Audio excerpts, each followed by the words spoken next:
As we had last left it off, the party made their way to the Brynnic Coalition to find three factions locked in civil war with each other. The faction of Halftrey, the faction of Beatrice, and the faction of Ogden, the three most influential council people on the Brynnic Council, all of whom you have had dealings with before. We went to the largest camp, which happened to be run by Councilman Ogden.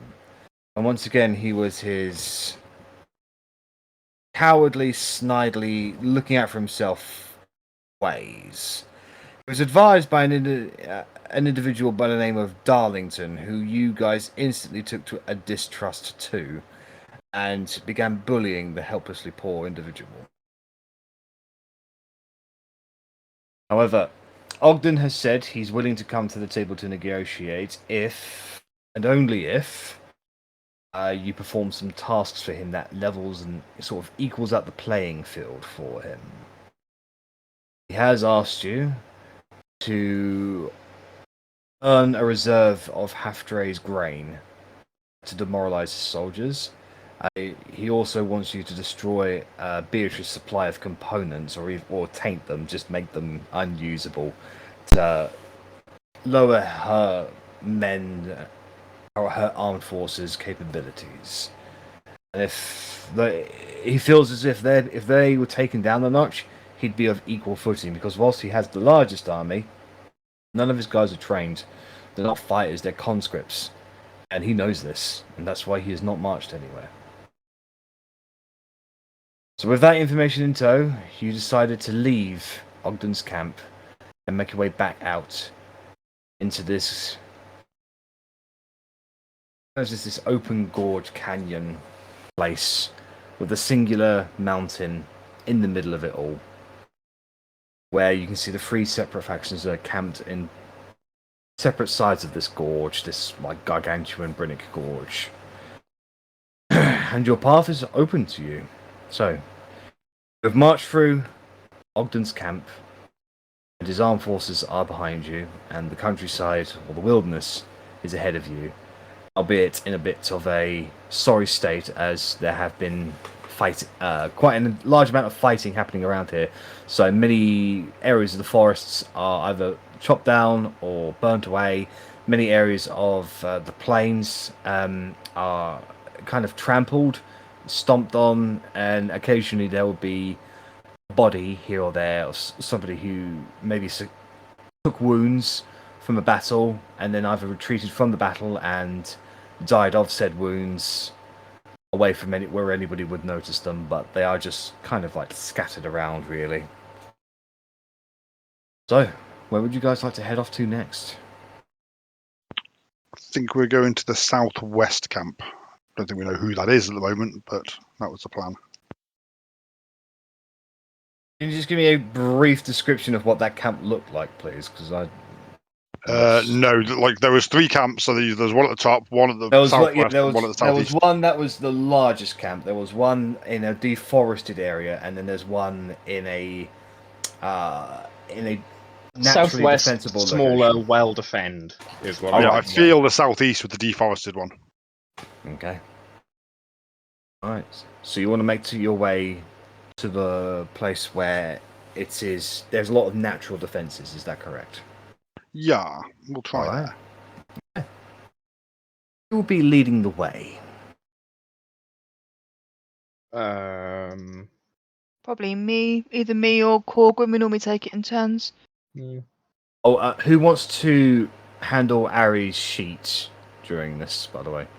I can do that if you want. Alright.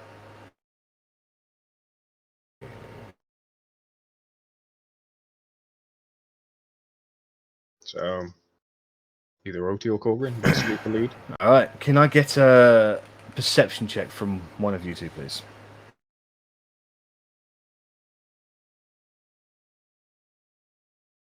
I'll take the rear. I'll take the front then.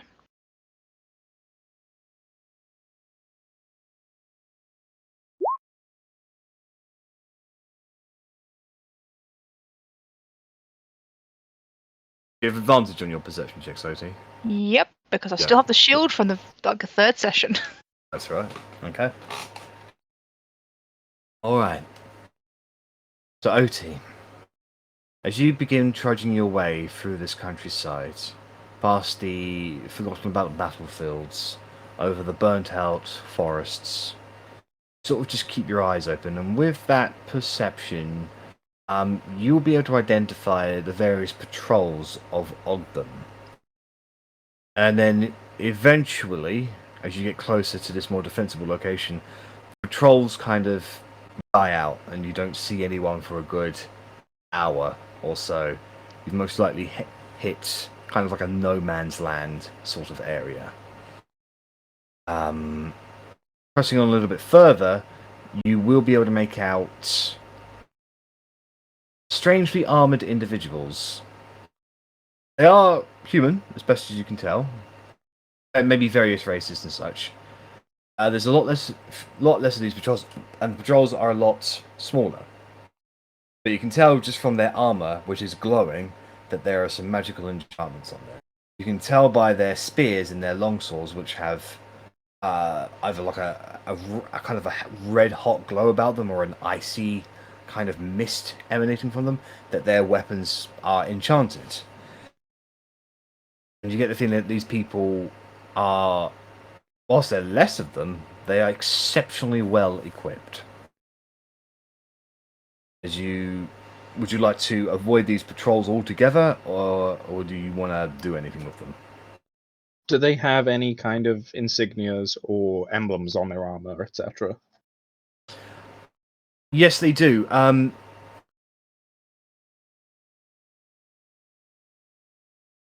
With that perception check, you won't be able to identify exactly what they look like unless you choose to move a little bit closer, in which case you might need to roll stealth if you don't want to be seen. I feel we're going to try and talk our way into the camp regardless of who it is, so it might just make sense to not hide from these guards. Maybe like approach them in a non-threatening manner, and then get like an escort to the camp, perhaps. I'm sure they'd like Ogden is the least likely one that would have wanted to speak to us, and even he spoke to us. So presumably the other two would be at least willing to. I mean, Half-Tree's probably not going to want to speak to us. But he'll see the benefit in speaking to us. Surely, the tactical advantage. We hope. We'll find out. Well, if not, I'll add him to the Ogden list. You fought with the man. I also, turned against my guild slightly for him. Yeah. Not massively, but I, wouldn't follow orders from some stupid barman. All right. So, you reveal yourselves from your immediate foliage and begin marching up towards the patrol. There's only about there's 4 people here. And I'd like to clarify that we're not armored. We are armored, but we're not holding weapons. We're not holding any threat. All weapons sheathed. We're casually walking up there with our arms visibly that we are not a threat to them. No, we're not just strolling up to them. Can I get a group charisma check, please? Haha.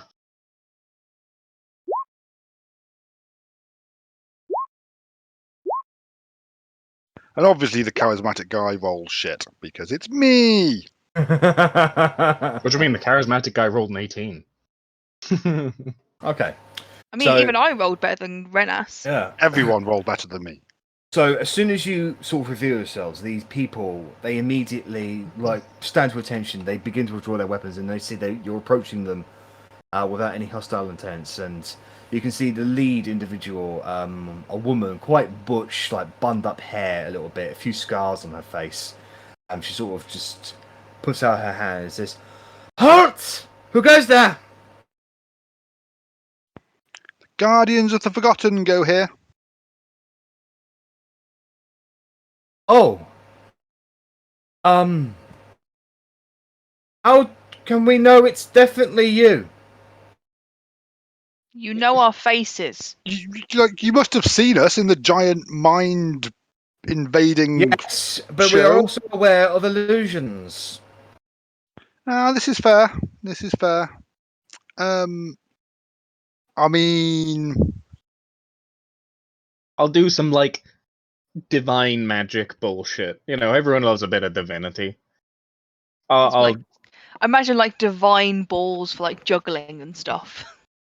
yeah, like light, and I'm like, oh, you know what? You know, I set a tree on fire with sacred flame. Like, it's pretty holy. Like, you know what? It's holy symbol.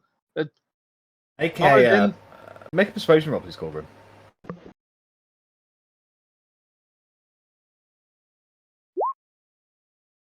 I mean, 50-50. At least it was the better side of it. They look at you and they say, "And what is your business in these lands? Surely you're aware that there's a minor disagreement happening at the moment."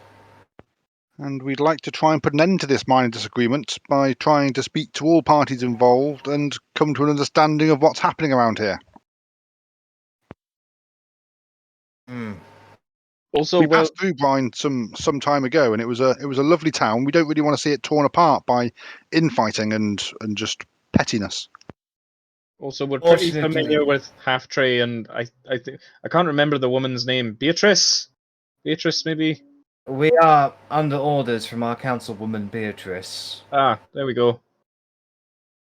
But if the Guardians of the Forgotten were to reveal themselves, she takes off her helm and she takes a knee and bows towards you. We are to show them the utmost respect. Well, that is most appreciated, but you do not need to kneel before us. We are brothers and sisters in this struggle against the king. Exactly, and brothers and sisters do not kneel to each other. And we know disrespect is merely meant to show respect. Of course. If you would be so kind, I will escort you to our councilwoman.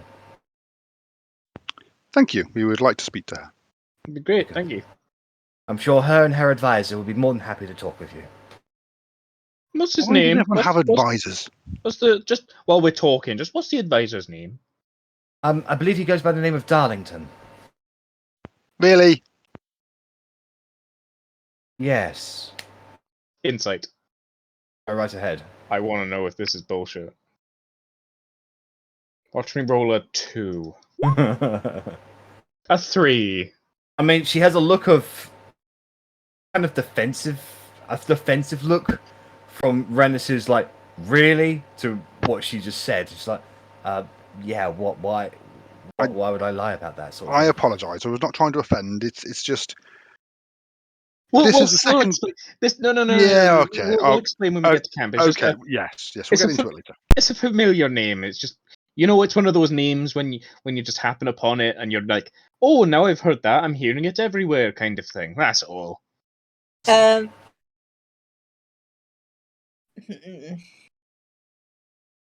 don't know if I want to start making these people sus. What do you mean? I'm gonna, I don't know, grab Korgrin, just Okay. whisper to him, just be like, should I turn myself into Darlington to see if they recognize me, and then be like, yo, this was the guy who was in the other camp. Maybe we should be suspicious of this guy. No, I mean- because I'm being whispered to. Excuse me. I'm a sneaky guy. I heard. Don't you have like really shit perception? He does, actually. Maybe. Yeah. I mean, wouldn't it just be better to see the advisor for ourselves and then make our own judgment from there? I mean, I feel like it's probably going to be the same guy, but Yeah, let's of course. go. I mean, there's a Darlington, and now there's another Darlington who's also an advisor. It seems very, very unlikely that it would be different people. I'm, yes, very suspicious. Don't you worry. Okay. So, with this Why in can't I mind, just blow up all of my problems? Damn it! with this in mind, the patrol that you've encountered begins escorting you through the quite rocky area. There's a lot of climbing and a lot of kind of traversing over relatively rough terrain. But thanks to Arri, you won't feel the effects of that. Yay. And so eventually you come to a place where there is a number of buildings and even a castle here that is all into a great deal of disrepair. You can see in a minor little gorge area, there is a small wooden encampment that's been built up where there is a patrol of more of these individuals with like enchanted weapons and armors and such like that. You can see a large fireplace where there are a number of people who are currently what they appear to be working with alchemist kits and the like. Like they're brewing potions and such like that, and they're applying it to weapons and armor, whatever they are concocting. You can see there are a few enchantments hastily and not like perfectly placed on the watchtowers on the gates, giving them some. Whilst there are no, well, when I say gates, I mean the gaps in the palisades that they've created. There are no open doors or anything like that. But as they get closer, you can see that these enchantments fail, and sort of a thin blue magical barrier that you previously unseen comes to existence and then away, allowing you to cross over into the threshold of the encampment.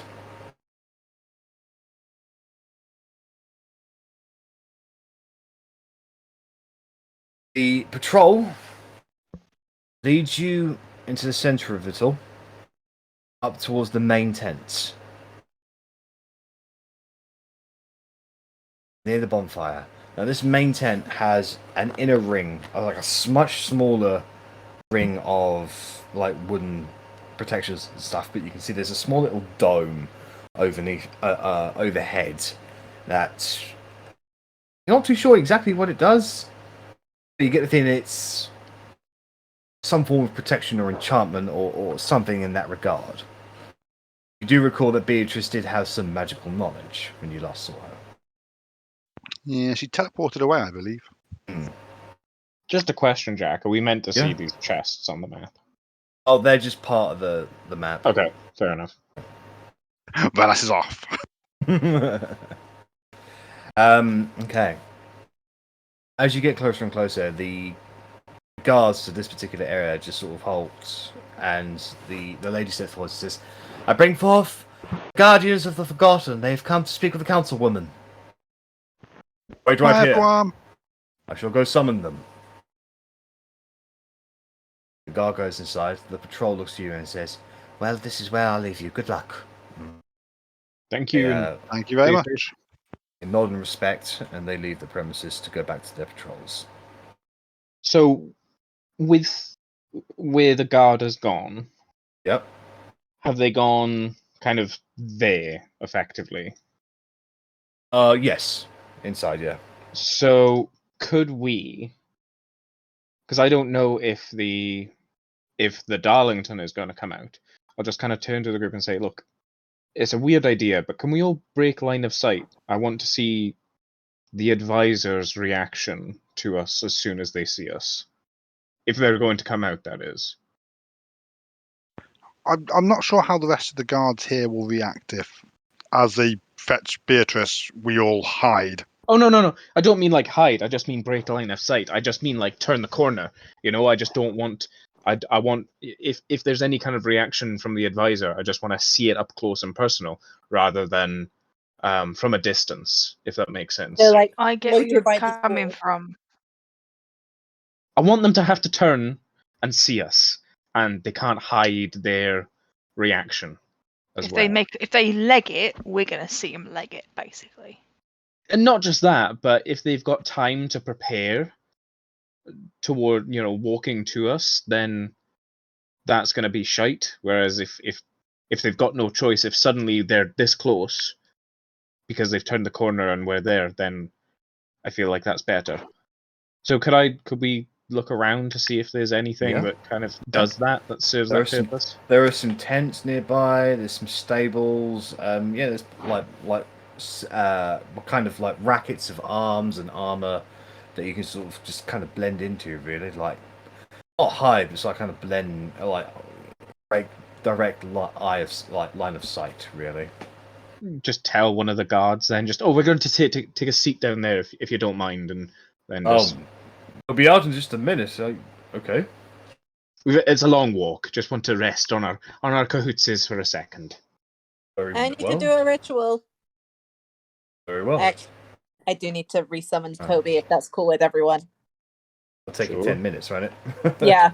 So I'm just gonna using the excuse of me being sat next to the wall, maybe. I'll do a ritual shit. Well, within a couple of minutes, the gate guard that went inside comes back out, and he begins looking around with an air of confusion, and you can see the other gate guard beside him is like pointing over in the general direction you guys went, and they look at each other and they shrug their shoulders, and it's like kind of. The gate guard wanders over to you guys. Since you're not hiding, he does find you relatively quickly with Verity in the middle of her ritual, and she says, "The councilwoman and the advisor will see you if you'd like to come with me." Right, okay. Fair enough, thank you. How much longer do you need, Verity? How much longer? That's fine. I'll just bring my incense pot with me, and I'm just like, Just like casting on the go. Yeah. I mean, I'm pretty sure I make up half of the ritual shit. I just need to be able to concentrate on it. That sounds very Verity. Just out of curiosity as well, if you don't mind, Mister Guard, where are they sat? I'm terrible with directions. Just where when we go inside, where will Beatrice be and where will the advisor be? In front of you. Just right in front, right? Yes. That's splendid, thank you. It's not a big tent, so. You never know. These magic people, all kinds of weird. I can make a house. She can make a hut. And I can make my sword into fire. Yes. Exactly. It's never ending what you can do with magic. Indeed. Well, come with me, him? Yeah. He confusedly and awkwardly leads you into the inner area. There's a couple of tents, so there's 3 tents, one to your left, one to your right, and a large one to you, right in front of you. They are connected by a singular kind of, passageway. So they're kind of like one big tent, but they're separated, shall we say. He leads you to the middle one, and inside you see a roaring fire in the middle of it, with a bit of a teepee kind of style, so the heat is raising out. It has this strong aroma of strange spices and herbs, and kind of like the same herbs that Verity's actually burning or utilizing to resummon Toby. There are a number of cushions, like little puff cushions on the floor, probably about 24 or so, in a circle sort of thing. And then at the far end, looking throne, is the well-dressed, black-haired, jewelry-abounded Councilwoman Beatrice. Slight smirk on her face. As soon as we go in, Yeah? do we clock, or do I clock the advisor? Yes. Standing right next to him, or next to her, is someone who you met very recently. I would like to do an insight check to see if there's any kind of reaction to us. Not like, these are the Guardian and Forgotten, like, oh shit, I've seen these people. Well, you don't need to, because you instantly noticed a sign of recognition from him. Ah. As you move inside, the tent, the covers close behind you, giving you privacy in this place. And it's just you guys, Councilwoman Beatrice, and Darlington. And Beatrice just goes, "I was wondering when you people would turn up. I've been waiting for God knows how many weeks now." It's Darlington good to see here. you again. Yes, indeed. Darlington here was quite nice to pop along just a few moments ago. Let me know you're on the way, actually. And how exactly did he pop along? I give him a number of, shall we say, items that utilize the ability to travel great distances in a matter of moments. And What purpose does Darlington have here? Darlington is my spy. Yes, and I couldn't exactly reveal myself in front of Ogden now, could I? Insight check. Go right ahead. The rolls.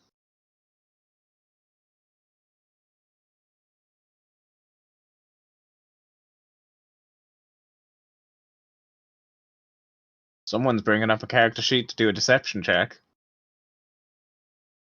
Do a persuasion, actually.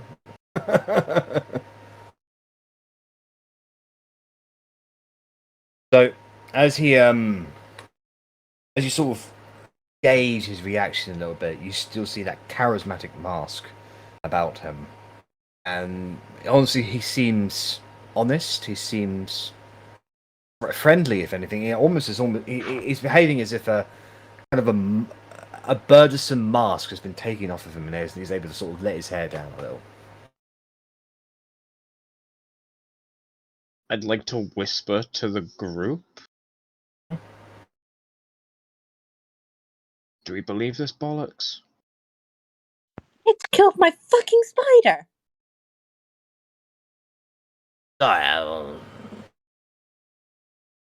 Sorry about the deceptions back in Ogden's camp. They were necessary to maintain my cover. Why Well- would they? Go ahead, Rennas. No, it's okay. I'd like to sort of whisper to the others, and kind of say, like,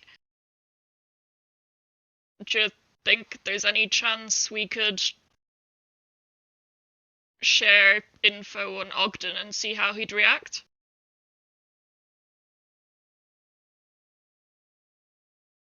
As in, basically, if he's happy to let the information come to Beatrice, then yeah, great. But if it's stuff that he wants to keep privy between him and Ogden, then it's a problem. So Yeah. So like his plan, like Ogden's plan to destroy food and magical supplies, you mean? Yeah, I guess that's all we have, and that's quite a big one. Fuck it. It's also a fairly obvious one. I mean, I'm fairly sure that that's just how war works. Oh no, my enemy wants to destroy my supplies. I'm so shocked. Yeah, but it's very specific, isn't it?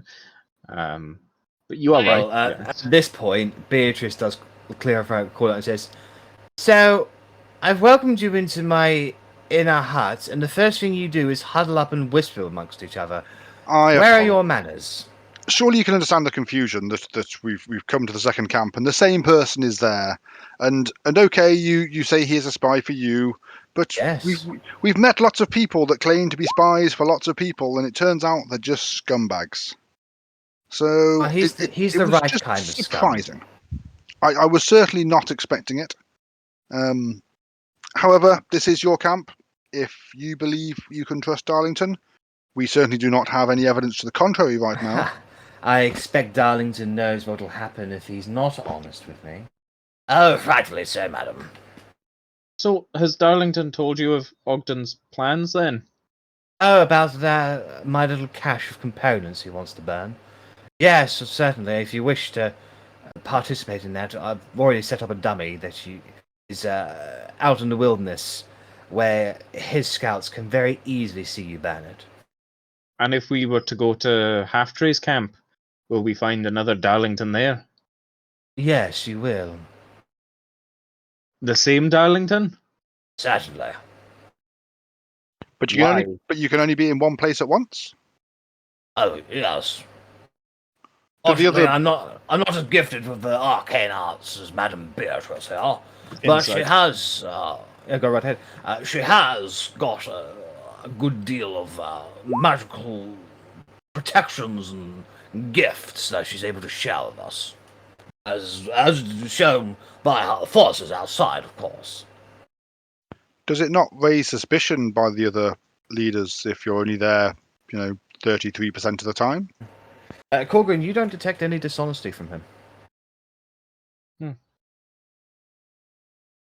In relation what did you to say, the Rennas? magic, basically. I said, do the other leaders not get suspicious that you are only around 33% of the time? Well, no, they're busy with a stalemate of a war. Fair, very fair. Okay, so you're trying to tell me that Ogden, who is barely capable of wiping his own arse and probably feeding himself three square meals a day, is managing to keep up this war with you two and also a spy. Why hasn't this war been ended weeks ago? Unfortunately, his men are loyal to their bannermen, and their bannermen are unfortunately loyal to protecting their own hides from the dirt that Ogden has on them, so... my forces might be enchanted, but we have nowhere near the military capabilities to march on Ogden and wipe him out, and Half-Trey simply refuses to come to the table. No, you misunderstand. You have a spy inside Ogden's inner circle, which is Yes. basically a party of two. Darlington provides military advice, who always happens to be on the nose and causes great success for Ogden. Why wouldn't he? Why aren't you just setting himself Ogden up for failure? believes it causes great success for him.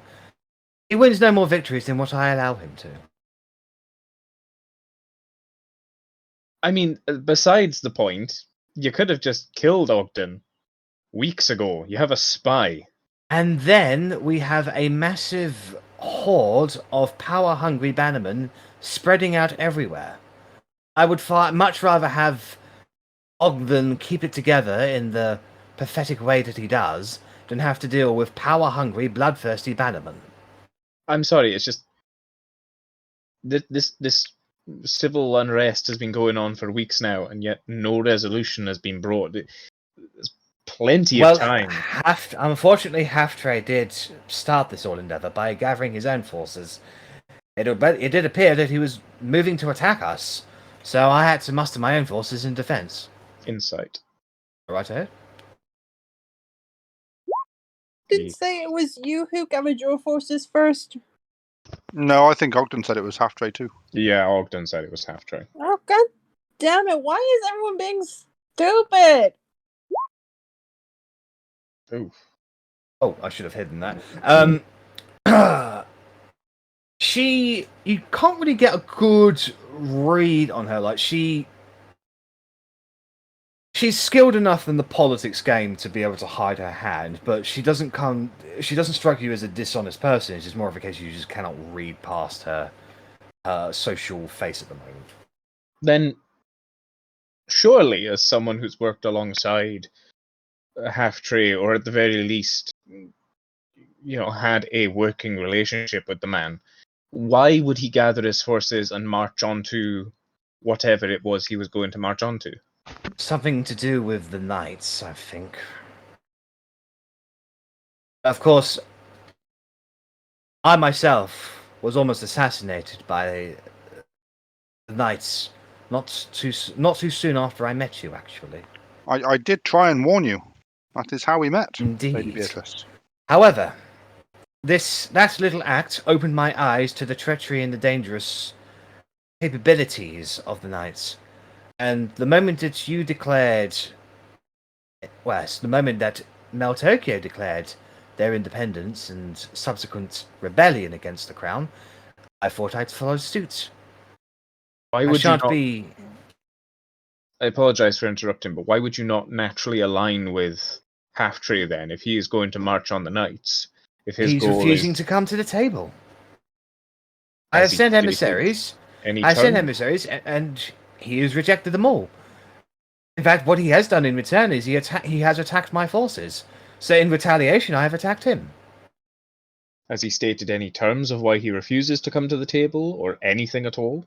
Simply that I cannot be trusted. Again, I know I'm throwing out a lot of insights, but this is political intrigue. I need to insight. Right, here's just to save a little bit on time. If people want to insight this entire situation, just make a general insight towards both Beatrice and Darlington's interactions and reactions. And if anything happens that will require a change of insight, I'll let you know. But from now on, just roll your insights for now, and that is generally what I'm going to consider your score for the rest of this conversation. Well, that's never insights anyone. It's fine. It's more so I can judge how much of the conversation I take on board. Okay. I just kind of assume that everyone lies all of the time, and so therefore actions have more meaning. So I just ignore what people say and react to what they do. Yeah, but the important part is knowing what they're lying about.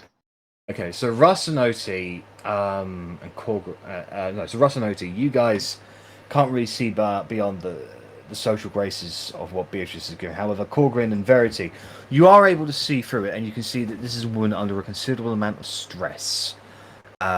She's not being dishonest with you, but she does feel kind of stuck and hopeful that now that you're here, she has the allies necessary to turn this around into her favor. So, if I may summarize then, effectively, Half-Tree raises his army. Supposedly this is to march upon the knights, but no specific goal or target, etc., has been put in place or said out loud. From there, Meltokio declares independence and rebellion. So you raise your bannermen against the capital. Yes, and Ogden defends the capital as a loyalist. However, both of you seem to have a common enemy in Half-Tree who hasn't come to the table at any point, and while sharing potentially a goal with yourself, has refused to come to talks and is acting openly hostile. Is that about right? more or less. Right. There's also the problem of Ogden himself. Obviously, when the rebellion happened, or started, and I raised my forces, Half-Tree took this as a direct threat, and Ogden, seeing both of us raise our forces, raised his own force, believing he was under threat. And the whole thing has devolved into a three-way fight between us. I'm more than willing to come to the table, but balance must be met. I can't have my men overwhelmed by the sheer numbers that Ogden commands, nor can I have trickery abound by Half-Tree and his cunning mind.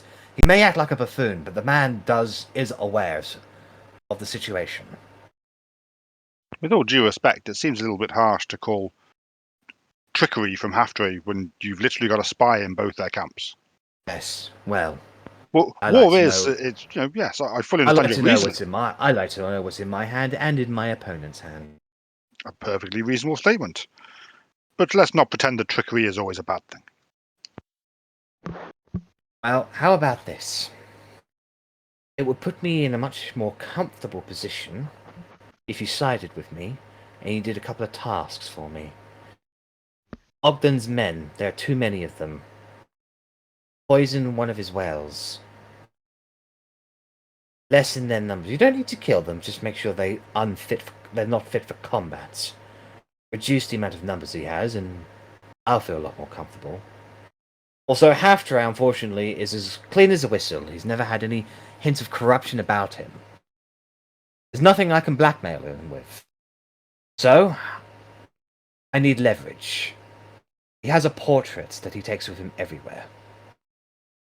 Take it, give it to me, and I'll be able to influence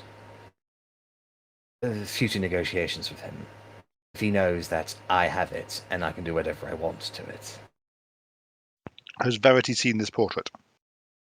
Yeah, it's a prize portrait of him as a centaur. I was really hoping it wasn't going to be that one. As if war can be changed by a picture of someone. Question. Yep.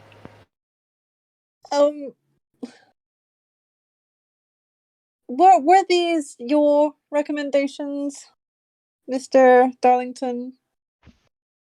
Well, I certainly told her where these people could be heard the most. The councilwoman here has made a decision. And when Ogden made his demands, were you the one to give him the recommendations as well? Under my guidance, yes. Okay, sorry, I had to stay away from bits, so I might have missed something. I don't understand. I know you explained it, but it just still seems really... You understand the capital is a bigger threat right now, right? I'm aware, and I would like to help you, but I'm currently stuck here in a So you freeway would deadlock. rather everyone's forces be weakened before going into a potentially bigger battle? Not weakened, just subjugated. That's Ogden, subjugating is don't kill his men, just poison them to the part where they can't participate in any battle that might erupt. Weaken them to the point where Ogden will be forced to come to the table with a much less able hand, and then when negotiations are over and we come to an agreement, then and only then, and we join forces and fight alongside you. I mean, you know what's being asked of us here. Because I'm pretty sure by the time we go to Half-Tree's camp, he's going to have demands from us. We are going to be forced to choose a side, which someone is going to be ending up crying at the end of. Two of you are going to end up crying by the end of this. Because we're going to have to pick sides. If Well, you're I all would going to make hope that demands you like would this. be on my side, as I like to think I'm on your side. We have a common enemy in the king and the knights. I would like to see justice done upon them. And I'm sure the other two will have their good reasons as well. I don't understand why this decision is being made of us when everyone apparently, air quotes, is on our side. I don't get it. I don't understand. I don't get it. This might just be George's tired right now. I just don't get it. With your insight check, the words you're saying, and Korgrin, you'll pick this up too. What you're saying towards Beatrice is scratching an itch in the back of her mind, and it's kind of like she doesn't really know how to answer that, but she does know what she wants, sort of thing.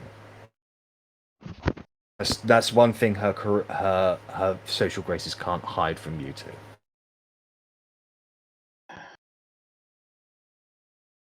I'm just so confused. If either Darlington rolled it really well, really good deception, persuasion, etc., or sleight of hand, and he is magically influencing all three of these people to just kill themselves on each other.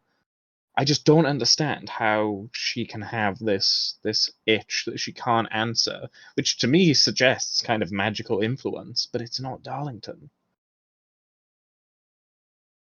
Well, But that's just me as Zach, not as Korgrin. Well, no, as partly as Korgrin as well. Yes, I suppose. That's the same information. there's ways to end magic effects, or to hide them temporarily. So, just as a question, Beatrice Darlington, imagine a situation where all three of you come to the table and you talk the matter out. Who would you be standing in the corner of, Darlington? I wouldn't be there. It's not my place. Even though you're advisor to supposedly all three parties. I'm an advisor, but forgive me for saying this, Councilwoman, but the quarrel is with you, Frey. It is up to you, Frey, to end this quarrel. Not my place to say. I mean, it's just convenient that you stay in employment with all three if they keep quarreling.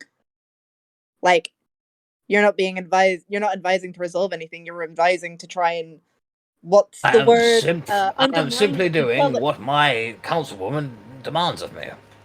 Like, how do I phrase this? It's like your best interest, in order to stay in the ears of each of these individuals, would to have them keep quarreling. Question, Beatrice, who told you that Half-Trey wasn't ready for negotiations? Half-Trey? Well, his actions himself. He came up to you himself and he was like, as in his actions have. His actions. But he has not, like, what actions are those then? I have sent messengers out with gifts of, I had some of the men craft centaurs and like little wooden centaur gifts, and even they were rejected. Most of my men were either turned away at the gate, and some of them just never came home at all. Okay, because Ogden is saying that you've been attacking his carriages or whatever, his I supplies. have. They have? I have, Why yes. have you been doing that? To prevent him from getting a stronger position on my forces. This is war. Okay, well, Ogden has agreed to a, was it 24 or 48 hour? 24 hour. So a 24-hour ceasefire while we hopefully try and negotiate with all the parties. Would you agree to the same thing, Beatrice? Is that true, Darlington? Yes, he actually did agree to this. He doesn't believe it can work, but he has agreed to withdraw his forces to his own territories for at least 24 hours. Why is that not the first thing that you tell your councilwoman as a spy? Because the first thing I told you was that the Guardians of the first thing I told her was the Guardians of Forgotten, some of the biggest, most famous people in the entire country were coming to see her. That was the first thing I told her, and then you walked in. I am telling her now. Beatrice, do you trust us? No. But I trust in your want to get rid of the king. I trust in your motives. May I perform a spell? What spell? Greater Restoration.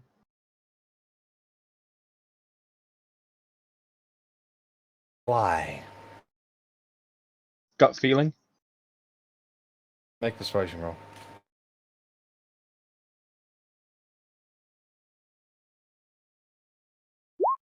Fuck me. No. One thing my father always taught me, never let another man do strange magic on you. You're literally a wizard. Yes, and you answer to a higher power. That is not a magic I know or recognize. I am a cleric, yes. Yes. Normally wise advice. I would say that this this friend of mine, however frustrating he can be at times, is relatively honourable and would do you no harm. But I can understand your reluctance to let us cast magic on you. I will agree with Ogden's terms. I will withdraw my forces for the 24 hours. If you want to go see Half-Trey and see if he's willing to do the same, then maybe we can come. But I'd feel a lot more better if you were able to swipe that portrait from him and poison Ogden's men. Help me get ahead, because it's going to help you in the long run. Do you have any poison available that we could perhaps use? Oh, yes, I do. Thought you might. Go I am speak with making- my taskmaster, and he'll get you equipped with everything you need. I am making no promises, but it is better to have it and not need it than need it and not have it, is my motto. Well then. Consider the ceasefire in effect. Is there anything more you would like to discuss with me, or can I get back to this stalemate I find myself in? Russ, Yep. you know that spell, don't you? Greater Restoration? Aye. Yes. Beatrice, may my friend perform the spell Greater Restoration upon you? He is a man of the arcane, so it is not a power that you are not unfamiliar with. That is not an arcane power, whatever your friend holds. That is something else that I don't recognize. You're a bard, aren't you, Russ? Yep. Do you know Greater Restoration from your Warlock or your Bardic abilities? Bard. Okay, alright then. Make a persuasion roll then, Russ. Oh, that was a low roll, but... What? Jesus Christ, a plus 17! Yeah.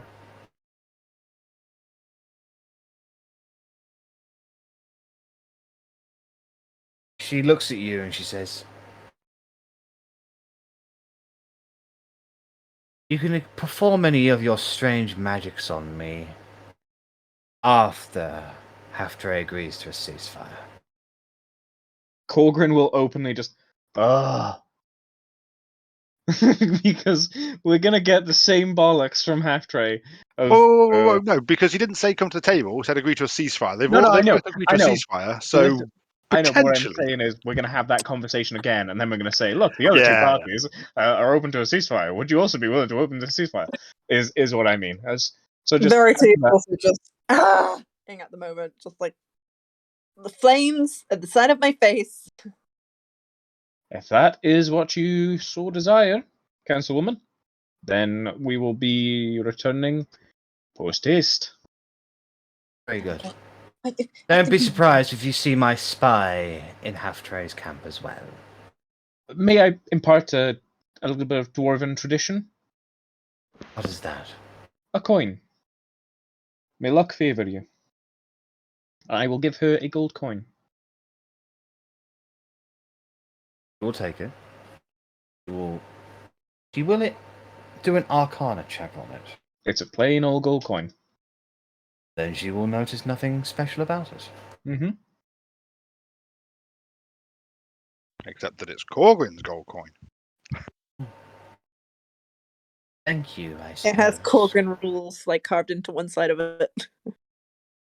Thank you. Bow. And leave. Okay. And with that, Darcy leads Councilwoman Beatrice into her camp. Knowing what she wants. Darlington, you have very nice jacket today. Oh, I appreciate that. Flattering guilty, I swear to Your God! hair is very fiery. Thank you. You, Darlington, just... Uh, What was that, Darlington? I don't know. She's just trying to be polite, I suppose.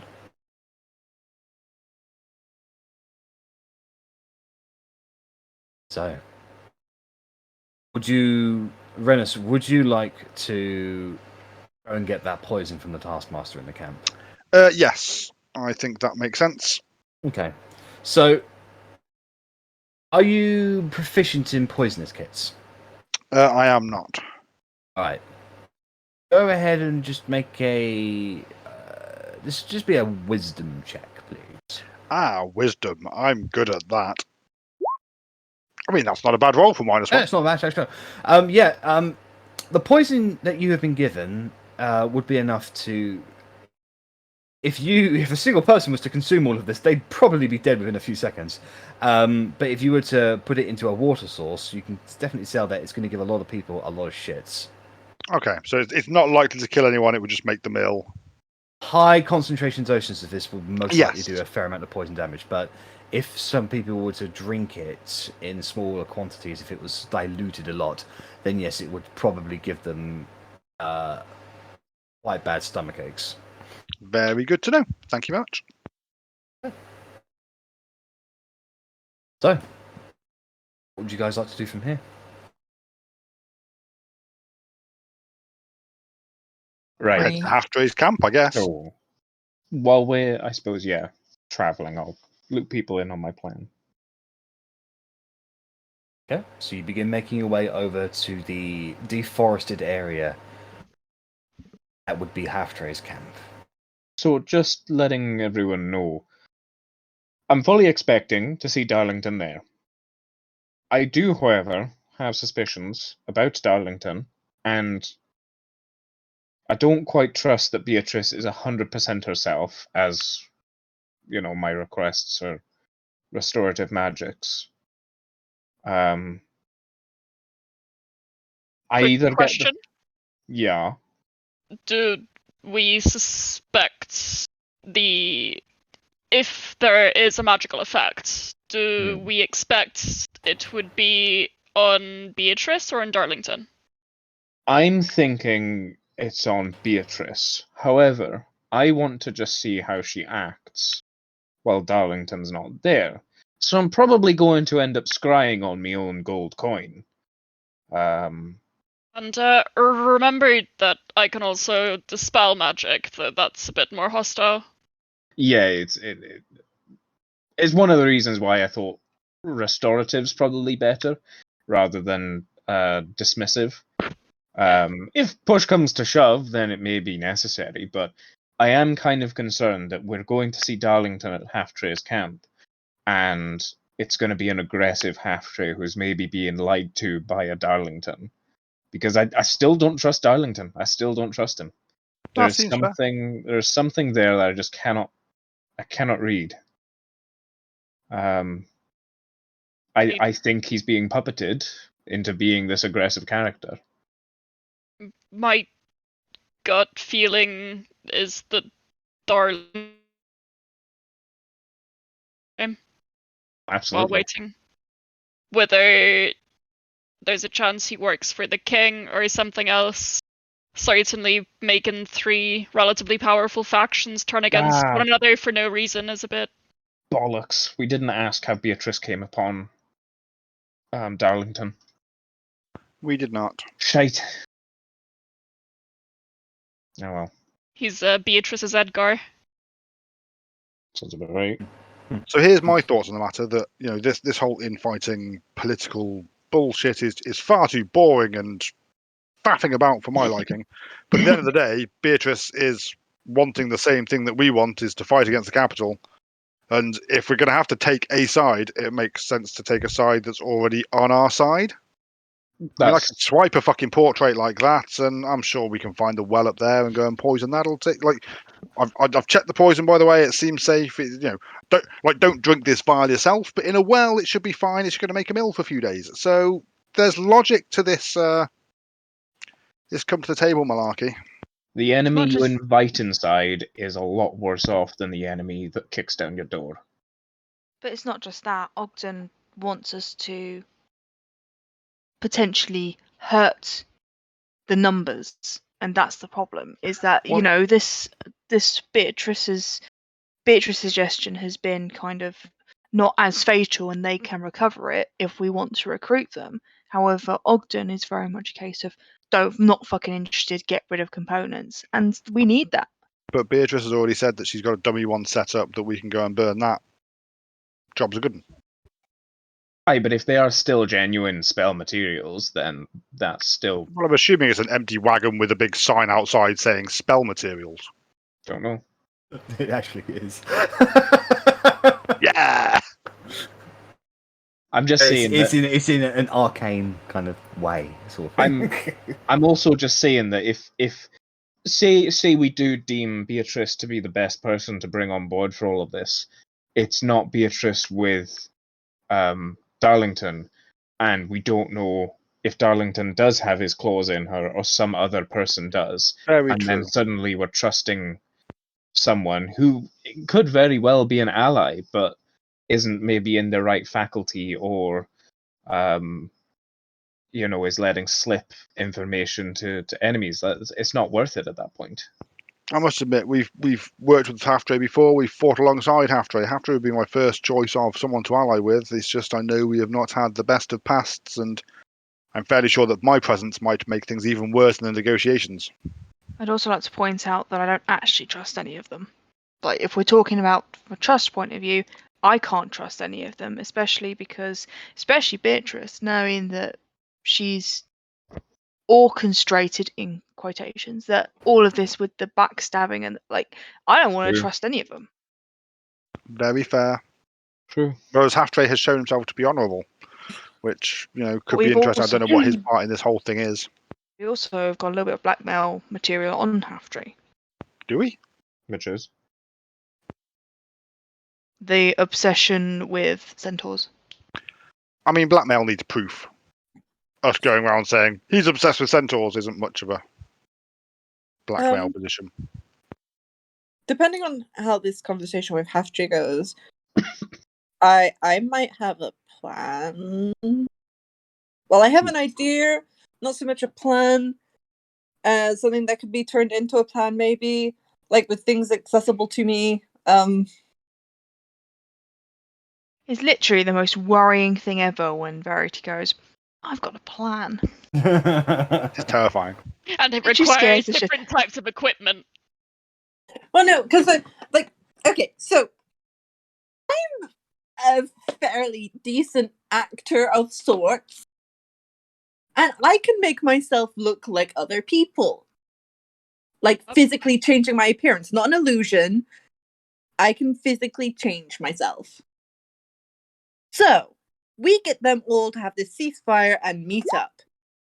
I turn up as Mr. Darlington. Maybe spout off some things, try and get them all to, reveal what's really happening between themselves and Darlington. Who knows? Maybe someone pretends to kill me at some point. We could throw that in there and then see who's actually working. I don't know. Like I said, I just have I have the pieces, but no plan.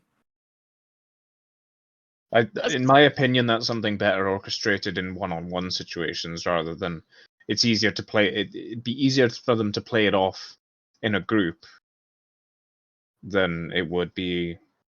Well, I on an just know, individual when they're basis. together, Darlington said that he is not going to be there. So that is the one instance we know he guaranteed won't walk in type of thing. True. And so if we wanted to manipulate them without some sort of fake Darlington, i.e. me, because I don't think I can make anyone else, I can't polymorph people into other people, but I can alter myself to look like another person.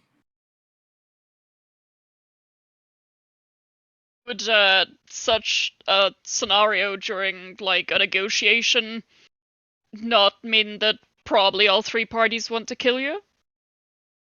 I mean, yeah, they'll probably want to kill me as Darlington, but then if it gets them to consider Darlington as someone who is not their friend, not their advice, someone who doesn't have their best interests at heart. If we're able to get them to see that side of Darlington, maybe any potential manipulation or enchantment on them could be also if he's enchanted them, isn't it 3 concentration spells at once? No, which is why I want to find out if they act the same when he's not about. But also, it doesn't necessarily have to be a concentration spell. You can affect people without concentrating on it. It could be a curse, it could be mind alteration, it could be all sorts of things. It doesn't have to just be a concentration spell. I'd also like to point out that I know this is going to sound really selfish, but if they're concentrating on each other, they're not concentrating on us or our forces or the king. So I don't know how productive that's going to be in the long run until we've got them convinced to come and fight for us. If that's True. Like I said, it was no real plan. It was just pieces of it's what I have at my disposal. If someone can think of a plan to do with it that could be effective, I am willing. I'm not suggesting anything here, but Rennas, you have attuned to the eyes of Charming before, and you do know that a spell such as Charm Person simply has a duration and not a concentration aspect of it. I do, yes. But I would not be attuned to them again because I know it's a very low chance of success. But I'm sure that between our magic casters, someone must have Charm Person, surely, if we wanted to attempt that. Nah. The bard should, but if the bard doesn't... Terrible bard. I mean, there's also, if it is a charm, it could be not our charm, is what I'm, if Yeah. it could be Darlington's charm, potentially. We don't know. Oh, as you guys go over this, you have now come across the deforested area. And you can see ahead of you the large military encampments. A lot bigger in person, but you can see a lot of... There are not many patrols around here. It looks like most of Half-Trace troops are congregated and situated in this one specific area, which is probably by far the largest camp, as in a standalone camp. It's the largest one you've seen. Ogden's was larger because he had more people. This is a professionally built kind of mini fort, effectively, that he's constructed for himself. That seems about right for Haffers. Do you all mind if I just, do my thing? That quickly. depends what your thing is. Scry. Go on, Verity. Go on. Okay, so if someone is charmed, the charm ends if they are attacked by the person who's charming them or anyone on their party, right? Yeah. Or they... What if that person... What if they just... They can re-roll their saving throw, I believe, if that's the case. Okay, but what if it's a case of, they think they're being attacked by someone they believe to be on their side?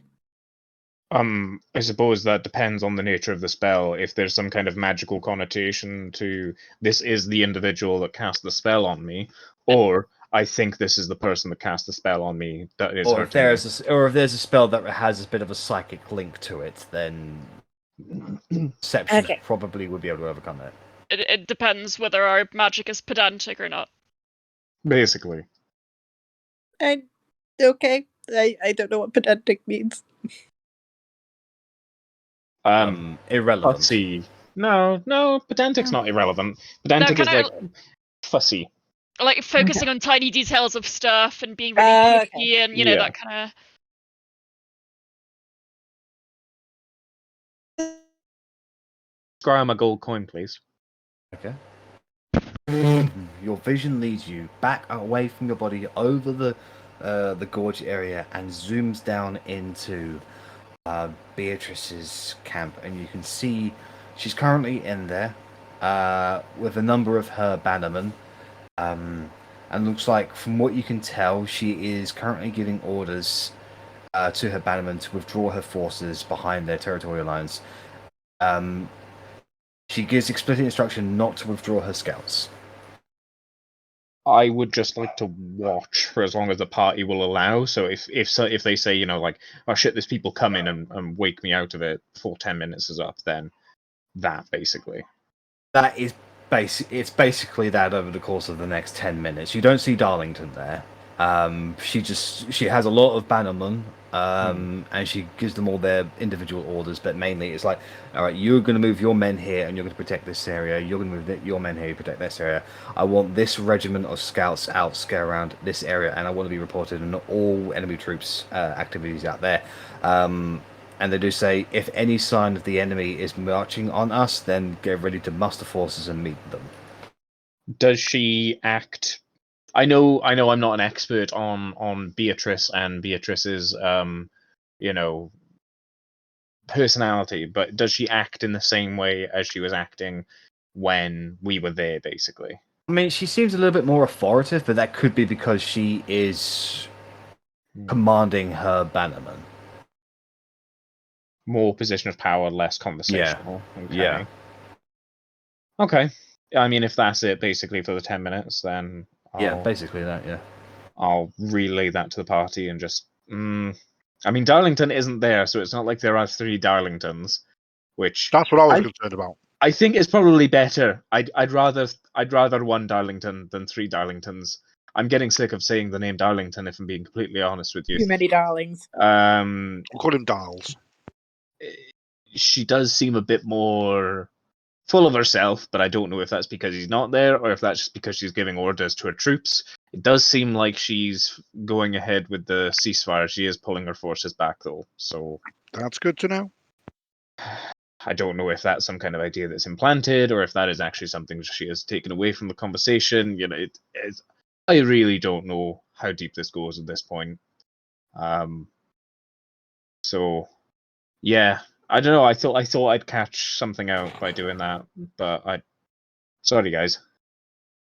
I realized something fun, which is I have an ability where I can grant people advantage on saving throws against being charmed. So if it ever did come to trying to do that, is that an innate ability, or is that something you have to see or do? It's a bard thing. I can just play music like la la la, and it'll grant people advantage. And it's seriously one of the bard's abilities where people are like, "This is absolute shit." Oh, is that counter? Is that counter charm? Yeah.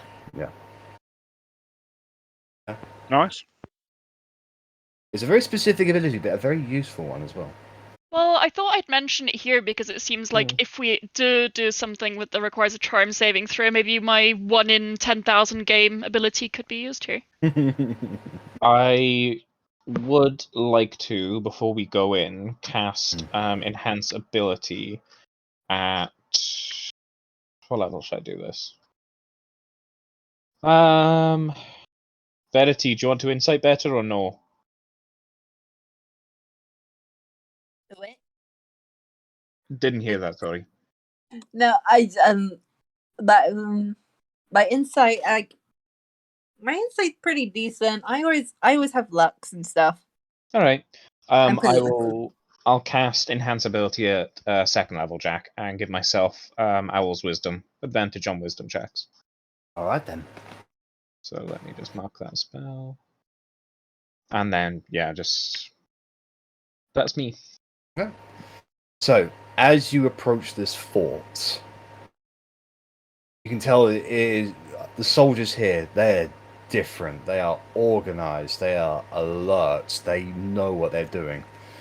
And as you get within 100 feet of the wall, an arrow lands in the just before your feet in the ground. That was a warning.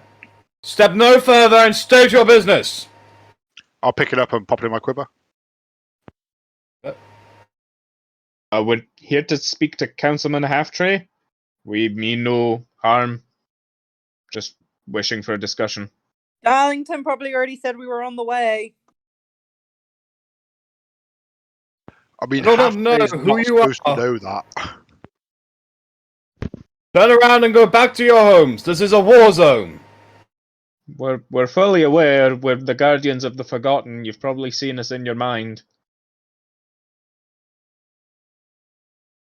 Yeah, there's a bit of silence. You hear your voice say, "The councilman does not wish to speak with you. Please leave." That was awfully quick to get a response from the councilman. Standing orders. Why doesn't the councilman wish to speak with us? Neither I nor my supervisor knows.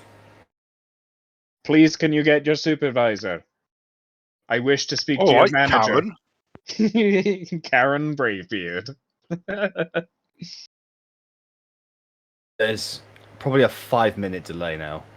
I have a letter saying that Halftree is willing to discuss with me alone.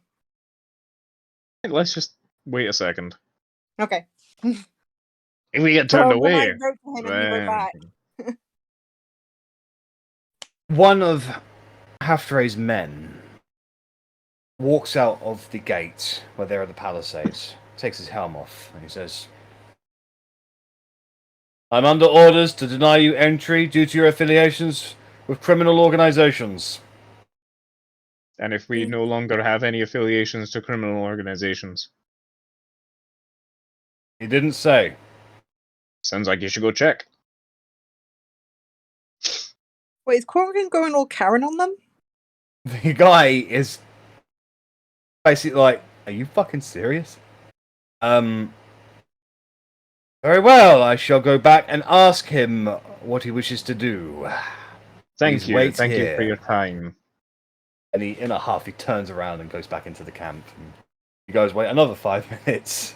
A little bit longer this time, actually. Until he comes back a little bit more disheveled, a little out of breath, like he's been jogging or running or something. Like that. The councilman says you are not to be trusted. That's incredibly vague. Did he say why? Because of your affiliations with criminal activities. What part of we're no longer associated don't you understand? And I said that to him, and he said they are not to be trusted. We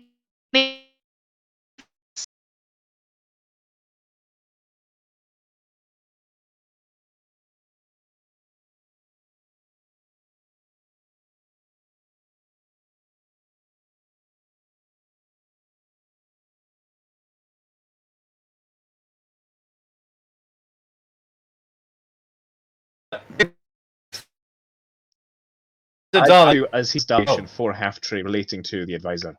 His ears only, I can assure you. Master Dwarf, I do not know what you want me to do. The councilman has denied your entry. How about you just take us to the councilman? We can hash it out with him. He has denied your entry. Can I whip out the letter now? You whip out Go the on. letter. Go on. I bring out What's the that letter. you have? What's that you have there? I have the letter from Faraday Littlegreen, personal assistant to Halftree, saying that he is willing to meet on me. Oh mano. You may approach. Let me inspect that letter. Here you go. So Verity walks ahead, goes up to this guy.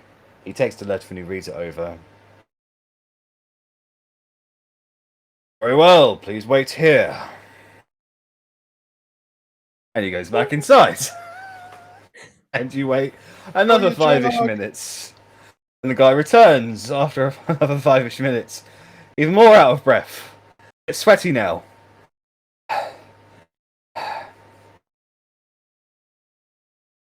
The councilman said that this letter was sent prior to war erupting and think circumstances have changed.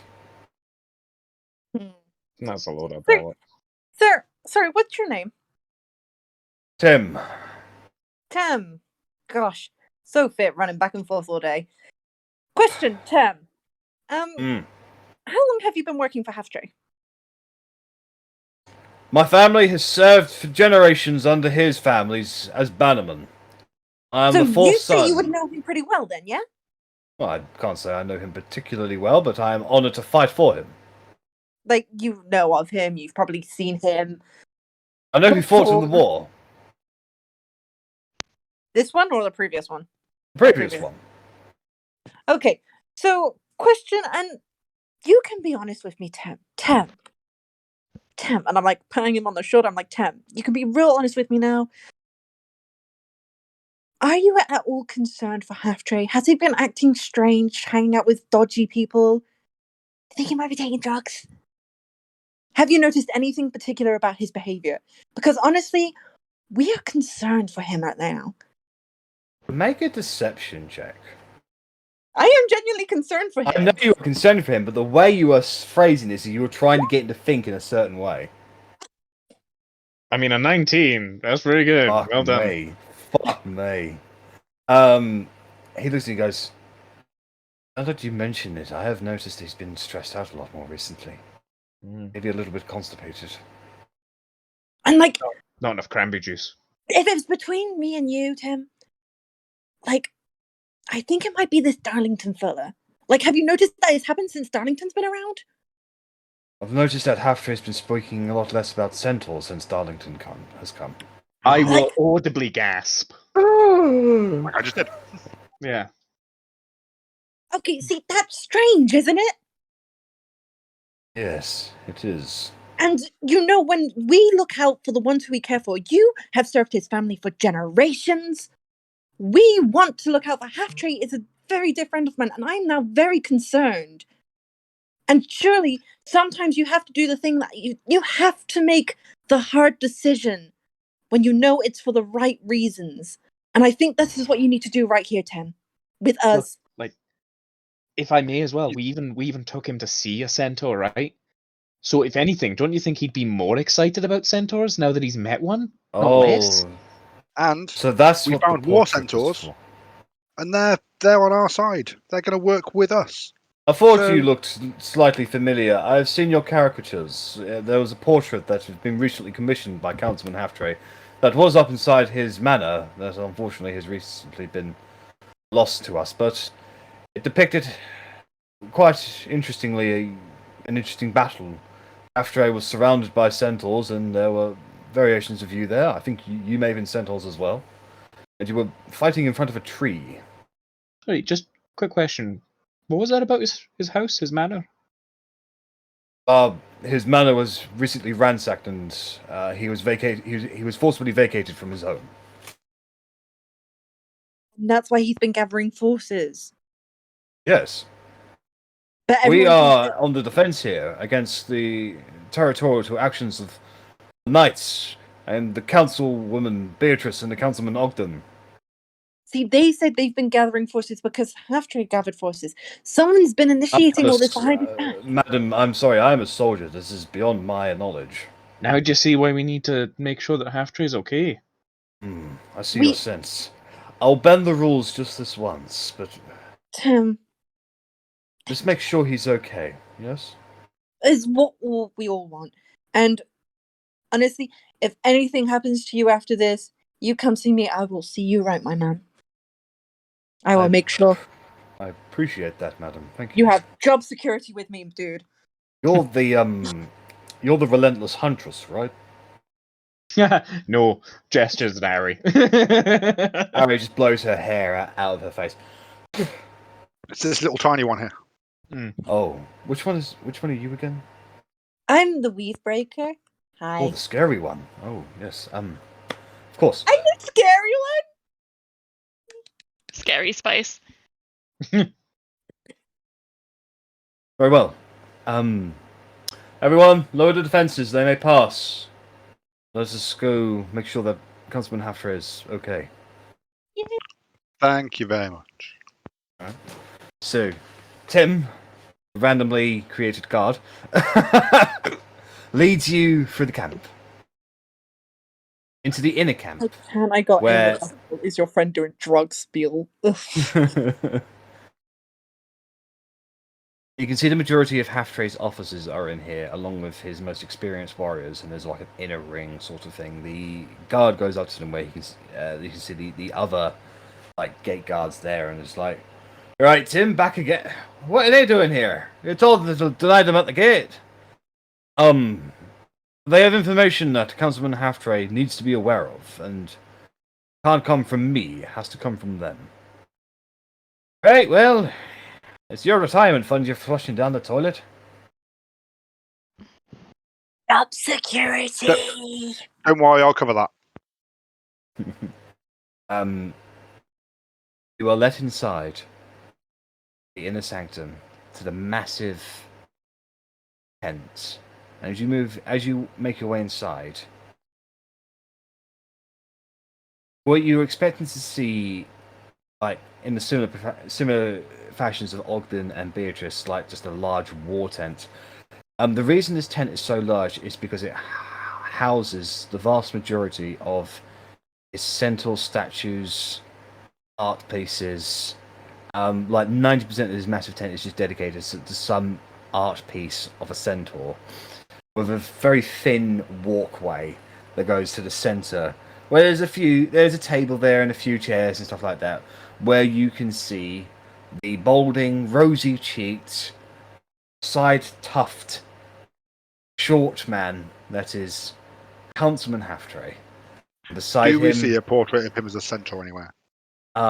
You do. It's the one that is hanging right above him with like torches, like all fire torches, to sort of like give it an air of grandeur. But it's no bigger than the size of a regular, portrait or something like that. But it appears to be his most favourite one. You do recognise it previously as when you met him in the Everautumn Forest. This is the portrait that was inside his tent. And beside Halftray is the advisor, Darlington. Halftray looks up over his half-crooked spectacles as he's reading a parchment. He slams the parchment down and he stands up. He adjusts his collar, his bow tie, his cufflinks, his monocle, his tail legs.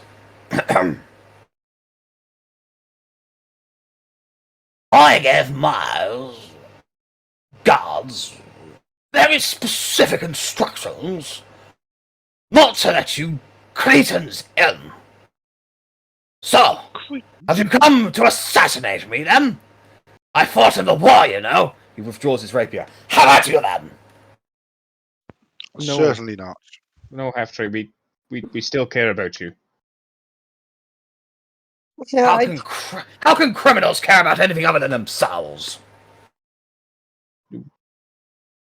Technically, only one of us was a criminal, and I have not associated with them for a long time. Oh, well, that's all right then. It's nice to see you again. Well, that was easy.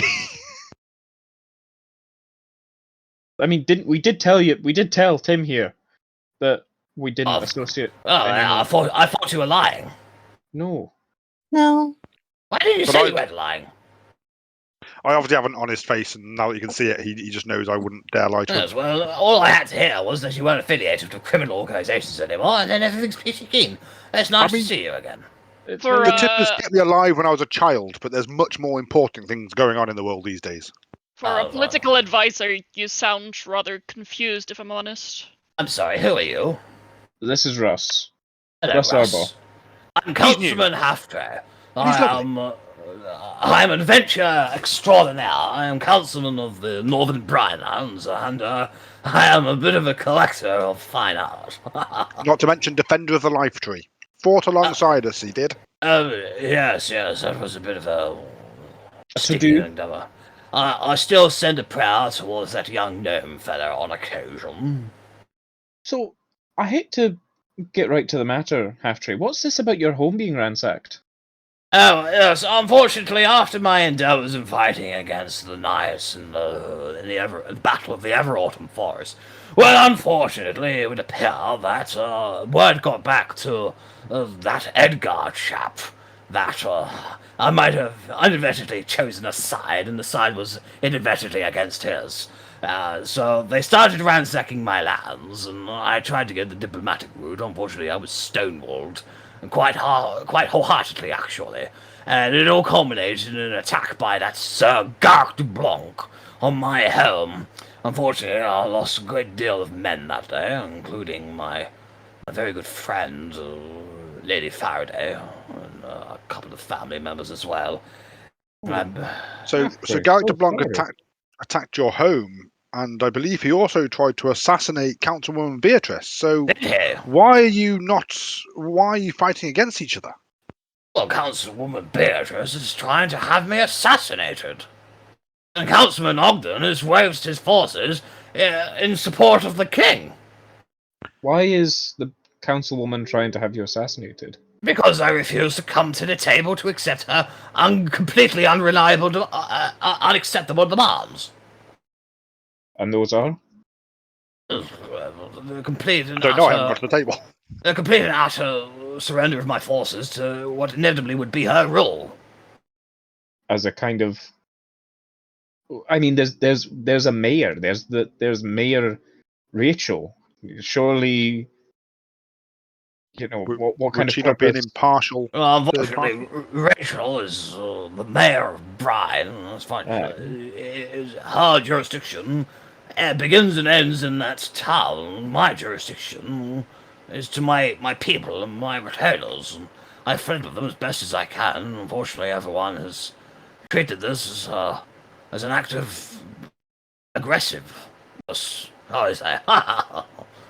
So what you're saying is that obviously Mayor Rachel is has jurisdiction over Brine, but the outer lands of Brine are under obviously the jurisdiction of my individual. jurisdiction.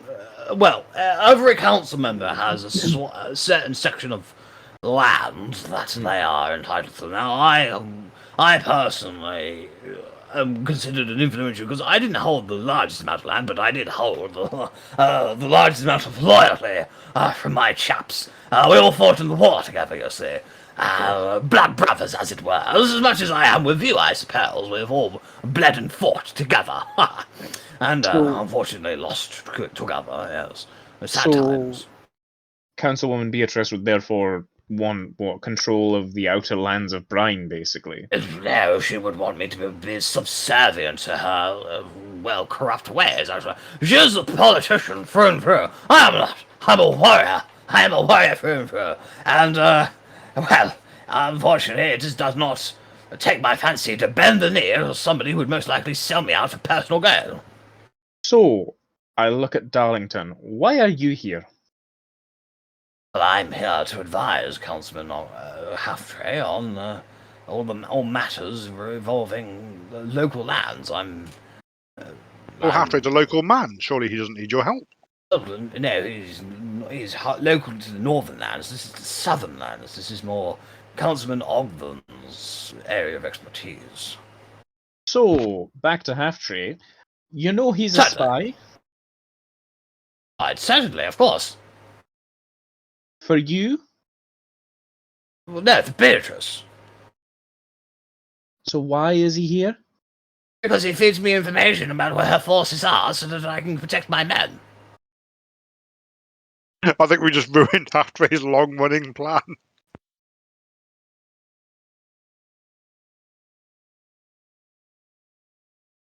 Surely you'd just be better off without him. Can't hear you, Jack. He's provided very invaluable information so far and has kept me ahead of the game. You know that Beatrice and Ogden both want my head on a pike. The only reason it's not on that pike is because of the information this man has given me from being a spy to both Ogden and Beatrice. Terribly sorry, Half-Tree, but you all three are in a stalemate. You are. I would appreciate you to not interrupt me. I'm sure Darlington has proven his worth 10 times over. I say really sarcastically and exaggerated. Well, like 5 times over, but yes. Oh, of course, only 5 times. Oh, only 5 times, Darlington, for shame. But you know that you've got the same individual in all 3 camps, effectively just perpetuating war by feeding information to you, by feeding information to Beatrice, by feeding information to Ogden, by getting Ogden to do this, by getting you to do that. Being fed is the information I'm willing to give her. Then, Well, if that's the case, then you are the instigator of all of this mess.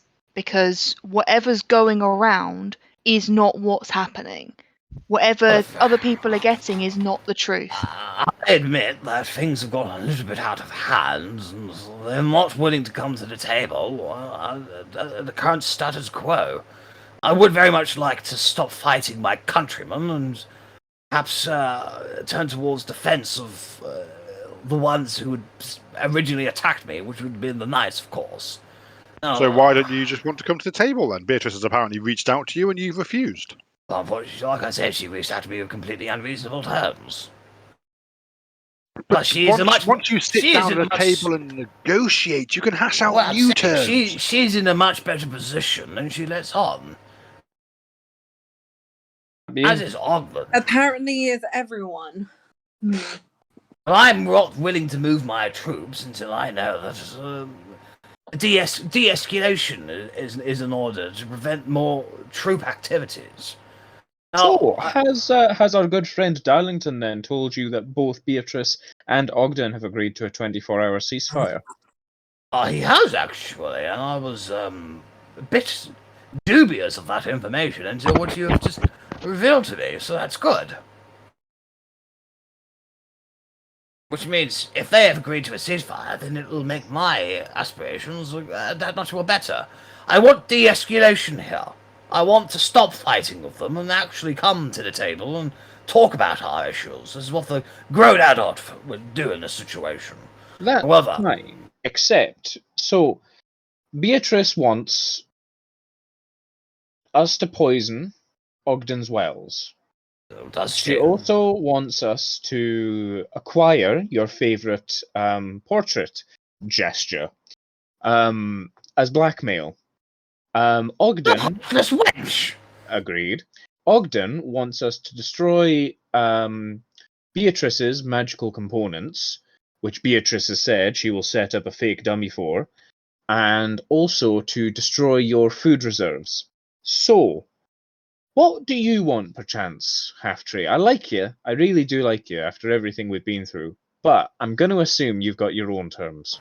Well, I do, actually. Convenient. Well, Beatrice's men own a vital iron mine within my territory, and they refuse to give it up. If you could scare them away, not kill them, but scare them away, that would certainly help de-escalate with Beatrice. And I know that Ogden has an estranged daughter out there in the lands.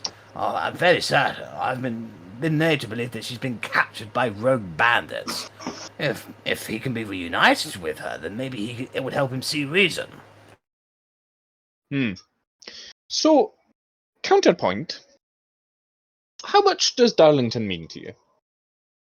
Yeah, he's an advisor. How did you meet Darlington? Oh, you mean how did I meet Councilman Half-Tree here? I introduced myself and offered my services. I would like to insight and probably use that insight as the Go kind of right role ahead. going forward. Go right ahead. Remember, you have advantage, I think. I do.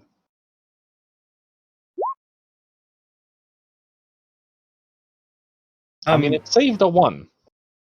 Oh, sorry, that's just a wisdom check. My bad. Yeah, reroll. 26. Okay, so as you look at Darlington and his response, you get the feeling that his social mask has not dropped, and if you try to see beyond that, you can't see beyond the visage he's currently putting up. So you don't get a good read as what you're hoping on him beyond what he's currently portraying. That's fine. I'll use that 26 for the kind of remainder then. Okay. So far, we've met all 3 council members, and they've all basically said the same thing in that Darlington approached them. Do you see why that would be? I mean, we didn't actually ask Beatrice, but that's just because of our own fault. We didn't quite, ask her. But don't you see how that's terribly, terribly coincidental, Half-Tree? That suddenly this war kicks up, and now there's an individual who is playing a hand in all 3 camps, and the war isn't progressing. You have information. Beatrice has information. Ogden has information. You're all trading secrets, basically, but nobody's actually winning. Who stands to gain from that? I also find it funny. Sorry, I'll let you process that first. Darlington, do you have anything to say about this? Oh, yes. Baseless rumors, to be honest. Yes. It's a Fake speculation, news. perhaps. Of course. So instead of you all uniting under a single banner, of which so far 2/3 of you share the same goal, at least being anti-king, anti-knights, who actually benefits from a fractured coalition front? The king would. The king. Are you Councilman working for Half-Tree. Are you working for the king, Darlington? Certainly not. Now's your there he goes. time, There we Darlington. go. Now's your There he time. goes. He said he wasn't. Councilman. okay. Oh, Go on. Go on, miss. I was gonna say Councilman Half-Tree and Darlington. If I may explain this via a metaphor, essentially what's happening among these 3 camps is that Darlington is playing a game of kind of like 3-person chess. He's moving all the pieces, and despite some being stronger than others, no one is winning, and all you're doing is losing pieces until there's going to be nothing left. What kind of an advisor, of a mastermind, is this if he cannot win a simple game of chess? Make a persuasion roll, Russ. Yeah. Hang on, my sheet's screwy. Ah, shit. No, I got it. I just Yeah. wanted to make a pun. That was all. What's my rolls? I don't know. What kind of advisor would do that?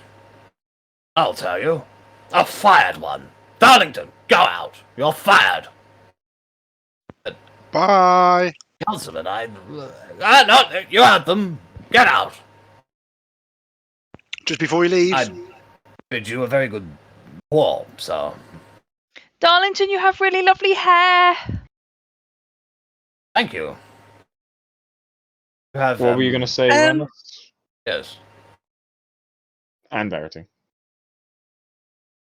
I'm going to be following Darlington out, obviously. Okay. I'm not going to be sneaking after him. I want to be able to have a conversation with him, but if you want to finish up what's in tent first, go for it. Right, well, Darlington does lead the tent, followed by Verity. Rich, were you going to say something? No, I was just pausing it because Ellie was just sticking her headset on. Sorry. Ah, okay. Compliment Darlington. I wanted to discuss with Korgrin. Hello. I'd say to him, would you like to offer the same kind of magic as before? Some kind of actually, Councilman Half-Tree, we have reason to suspect that Darlington may be dishonest, and we don't know if he's capable of using some kind of disruptive magic on you, but if that's the case, would you allow us to perform simple healing magic to try and get rid of any influence, should there be any? I'm sure you would have noticed if there had been, but just as a precaution. Make a persuasion roll. Another one. He is a trustworthy sword, much more trustworthy than me. Hmm. Well, I can't say I'm particularly comfortable with it, but yes, of course. I understand. That's very reasonable of you. Russ, do you want to take this one? Yes, sure. Thank you. I've used a spell slot, so I'm a bit. Ooh. Yeah, cool. Magic users. Do you need to me to paste it in chat? Well, it's fine. But I will take that off my sheet.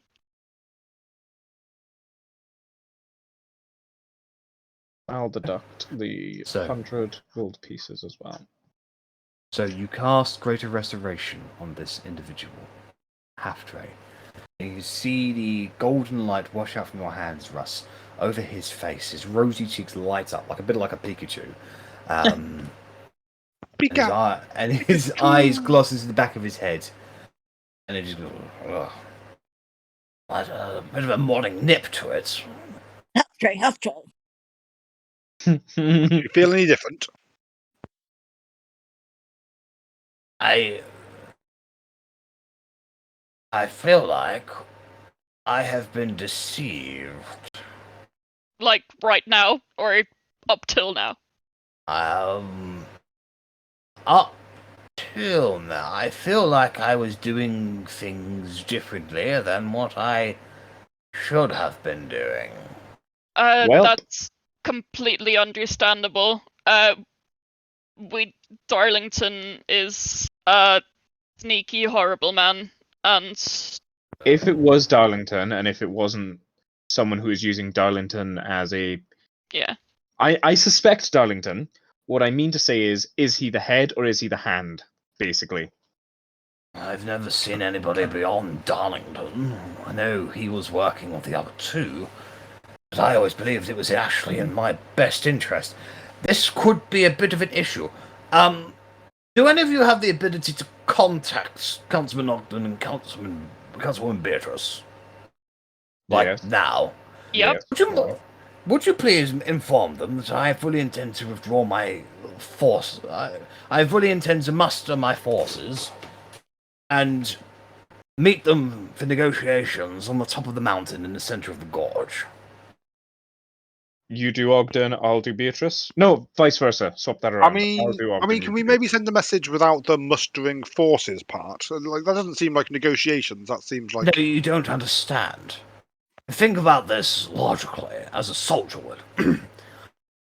I've been influenced to a continuous stalemate of sorts.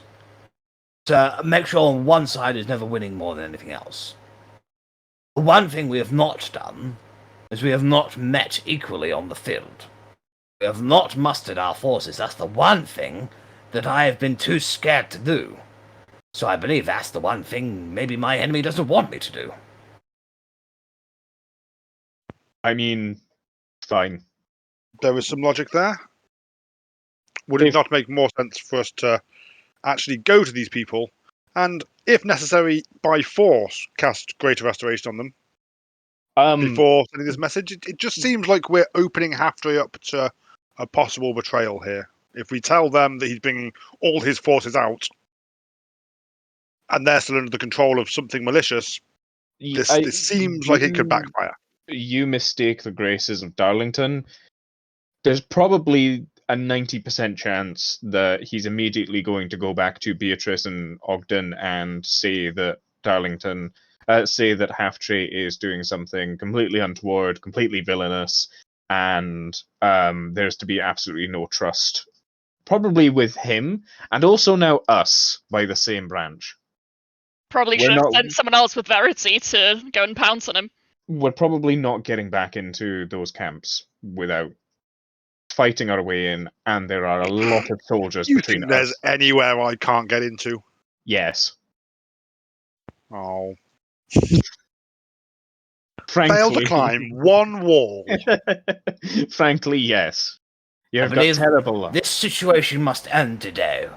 I will send forth to my officers to gather my forces, and we'll march out to the base of the mountain, and I will be atop it. I'm hoping you will be there to ensure my safety, and the moment that Ogden and Beatrice are there, do the same freaky-deaky thing you just did to me, and I'm sure everything will be fine. Councilman, might I suggest one other thing that you have not tried is being in one room with just Beatrice and just Ogden and negotiating and discussing these matters like adults. I'm Would you not afraid consider- that anyone who is influencing me, excuse me, has had free reign of all of our camps. The top of that mountain is no man's land. There's nothing up there. No one's gone there. There's no outpost up there. It's the perfect place for a completely equal and neutral meeting. I won't have any of my men up there. It will just be me and you people. Meeting is fine. As long as it's not a I will keep bloodshed I will battlefield, keep my men at the base of the mountain. then we're in agreement. That sounds reasonable. Very good. Can Well then. is there anywhere here? Korgrin, you might be able to help with this. I've heard rumours of magic where people can listen into other people. I'm concerned that speaking openly like this might. Would you like to make an Arcana check to see if you can identify any of that magic currently in place, Otti? Take I a would- guidance. I would love to. Actually, no, I'll assist. Have advantage. You did ask me for help. Yeah, you know more about the magic stuff than I do, so you might have more of an idea. But I'm gonna have a look and see, just to make sure that this conversation isn't being listened into mostly. So I'll just kind of explain. Like, usually it's censors, they tend to be this, blah, blah, blah, blah, blah, and give All Otti a better eye of what she's looking for. Yeah. So with Korgrin's description of usually his scrying spell, you know that there's usually an invisible sensor that is placed in the vicinity that can be identified so long as the person knows what they're looking for. You look for something exactly like that. You look for any glyphs of warding. Rennas would have seen it. Yes, you would. And with Rennas' capabilities, you know that there are no magical incantations in this tent. There's no invisible eye flitting in the air. There is nothing that would suggest that there is any kind of spell to listen in on this conversation right now. Unless Verity does something that I'm not aware of. But I mean, it's a good look, but it might be that they've just had actual ears and eyes inside the camp, because Darlington's been in all of them. My concern is I know that he gets along well with the men. I'm a little concerned that if we speak openly to everyone about a meet, that that bastard Talion or Garrett de Blanc might get wind of it and catch us and That's why yourselves. it needs to be done today. Now, before they have a chance to act. This stalemate has been going on for too long. You've taken the shroud over my eyes. I'm going to act. I'm going to get this situation sorted out now.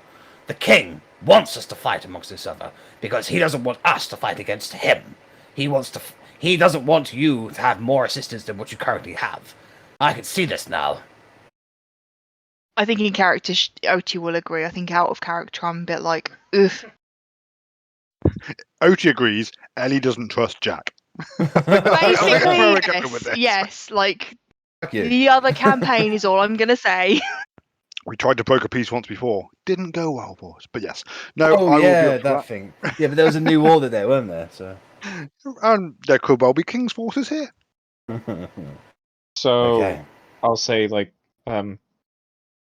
Russ, I think Beatrice trusted your magic more than mine, so do you want to go? Do you know sending? Actually, sorry, I'm presuming. Do Nope, you know sending? Fair enough. Okay, give me a second. I'll pause, let Verity do what Verity wants to do, and then I'll do the sending. So, Verity, you exit the tents to see Darlington march out of the main gates, and he sort of veers off towards the left, looking quite flustered and quite huffied out. I'm gonna be like flying after him on my broom. Probably gonna crash into him.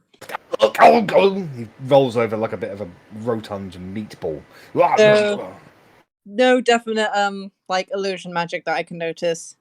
Make an Arcana check. Like I'm not crossing over any. Make an investigation check. My apologies. It's going to be fucking Bunyan.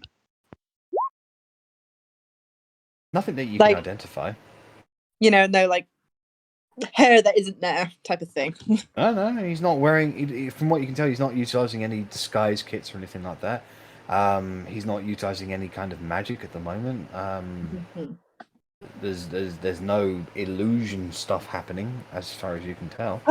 He's like, I'd have seen it though. If it was illusion magic, I'd have seen it. To be fair. Yeah, madam, would you mind getting off of me? I'm sorry. Brushes up. It doesn't change my Well, mind. I hope think you. you're- Well, I hope you and your companions are happy. You've just ruined months and certain individuals' work, or weeks of certain individuals' work. Work to achieve what? Exactly. That's what I am most curious about at this point. To achieve something that can't be discussed in honest company at the moment. Can't be discussed in honest company, so you believe me to be honest. Yes. Was that a lie? No. Come on, Darlington. It's just you and me now. I don't have to put up the pretense. No, there of, are soldiers around you, like within 30, 20 feet of you. Okay. Like, come on, let's just walk out of earshot then. Jeez. Look, I'm foul-mouthed. You don't have to be all prissy or whatever with me. Like, I just want to have an honest conversation, dude. Because, I'm confused and I don't like being confused. We have always had an honest conversation. Have we? Yes. Have we? Yes, we have. Well, I mean, when you were stumbling around and acting a fool, that didn't seem very honest. Well, it's because they had to believe that I... Let's go into this tent. Come on. He leads you into a nearby tent. He checks to make sure the inside is empty before actually going inside. Okay. So, mate, what is your goal? Like, I assume it's for the I king. had to act the buffoon in front of Ogden because Ogden You're a believes son. I was a buffoon. Beatrice has to believe that she's in control. And Half-Tree had to believe... After I had to believe that he had enemies. Okay, so now you're latching onto their insecurities. For what reason? There's a fourth individual. Okay. This individual is sick and tired of the, shall we say, the monotony of the councillors. And they wanted to make a move to ensure that these councillors kind of took care of themselves, or at least got them out of the way. And I mean, is this And the then- king? Like, you don't have to say No. fourth individual, No. or Edgar or anyone like that. Like, honestly, the whole No. cloak and dagger thing is really boring at this point. I just, like... Don't be Blade. Don't be Blade. Don't be Blade. Don't be Blade. No, she goes by the name of Mayor Clearwater. Insight check! I Go don't right ahead. get it. I'm gonna use my luck to reroll that and hopefully get Okay. higher. Okay.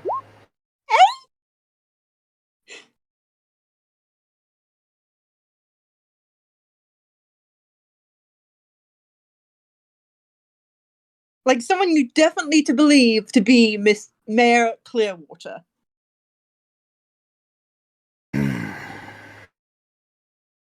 It's a pizza. As he says this, and you were like a bit surprised by this, there's a slight, ever so slight twinge in his mustache, his beard, that suggests that maybe he's just using a scapegoat.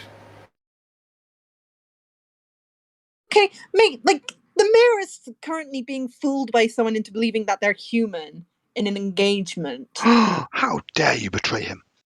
I'm not there, but still. Personally, So, Rich is the fact that angry. you're trying to convince me that the mayor, Clearwater, who I've met way before you probably even knew existed, is, like, just beyond me at this point. Like, seriously, who is it that you are working for if not the king or Edgar Talion. All right then, the truth. Is Sort my of insight turns- still currently running? Yes, it is. Yeah. Okay. He turns around and sort of just starts fiddling with his mustache a little bit. The Like, truth if it's the is, truth, you don't have to be thinking so hard, so stop thinking. the truth is, And he starts walking like around the tent a little bit. And I start walking towards him.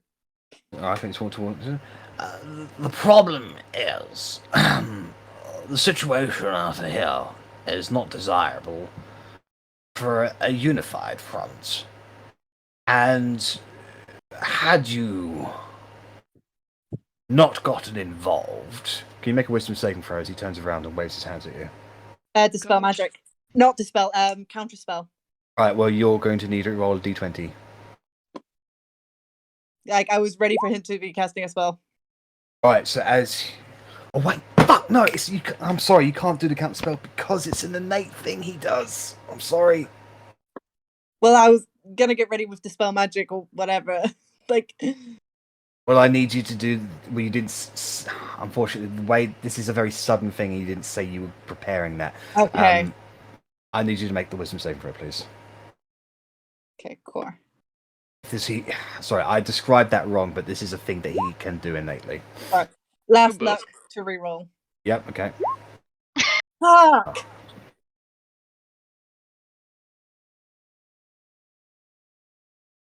Your mind is assailed. Wait, this isn't like a Titan save, just in case. Nope. No. Oh god. You pause. And like, hey, this guy's all right. And he says to you, go back to your friends. Tell them everything is okay. And do not try to convince Half-Train not to let his men leave this area. "No, because she's not in combat with him."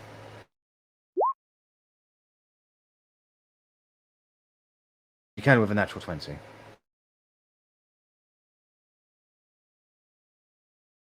So, Okay. so his mind. You just feel compelled to go back to your friends and tell them not to move after his men.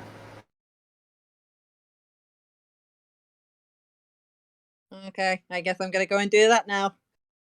Very good. Have a good day. Verity, you have And he the disappears.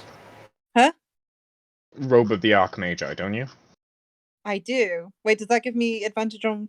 Yes, and that you don't know this after wearing it for so long. You have advantage on saving throws against spells and other magical effects. Well, there we go. So Which I get one you've more already. try? So I would say you've had your advantage. You may reuse your luck if you want to. Yeah, no.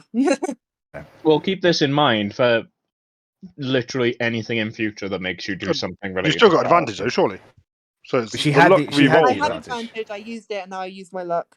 Yeah, a luck just gives you another roll. It doesn't give you an advantage. It's just a Right, another okay. roll. I thought it was re-rolling that thing. No. Okay, fine. So, and with that, as you leave the tent, you see him disappear on the spot as he innately casts teleport. Verity, you make your way back to the tent and barely get through the front door of Half-Tree before the minute wears off and you are no longer dominated. That goddamn son of a bitch! I say as I just like randomly walk into the tent, just saying that. Language! Did you get him? Wrong, Verity. I got him. I had him pinned. He was spilling his guts. I was very insightful, Korgrin. You would be so proud. I'm sure. I saw those facial muscles. Every single tendon. His deception was 27. Beat it with your insight. You actually got him. I was looking at every tendon, and then I know there's a fourth party involved. I don't think it's the king, but there is a fourth party. probably related to the king, but somebody else. He tried to say it was Mayor Clearwater, which I was like, bitch, she's getting conceived by what's his face, so it can't be her. Wait, what? Like that's the relationship things that we really don't need to get into right now. She's But happily then engaged. he went into my head and he was all like, go tell Halftree that he should not do the thing. And I was like, okay, Halftree, you better not do the thing. And now I'm here and I'm like, fuck. And oh god, he's going to stage an ambush. He's going to the other two right now to like get rid of you, Halftree. I know it. Yeah, probably. This is what we've been talking about while you've been gone. Can we- Korgrin, send those Send in messages quick. now. Yes, sending. What do you say? So who do you say it to first? Chocolate on my finger. You say it to chocolate on your finger. Yeah. What a waste of a sending. Haha, chocolate on my finger. I'm going to eat you. How nice for you. I'm currently busy planning a war here. So I will. Yeah, I'll do the first at 3rd level. I will send it to. I'll send it to Ogden, Okay. and I will say, Ogden, Korgrin here. Halftree going to mountain, mustering forces. Meet on the mountain.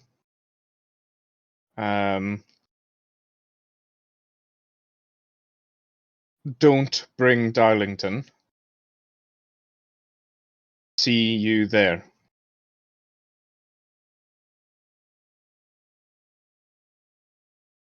A response comes into your mind that says,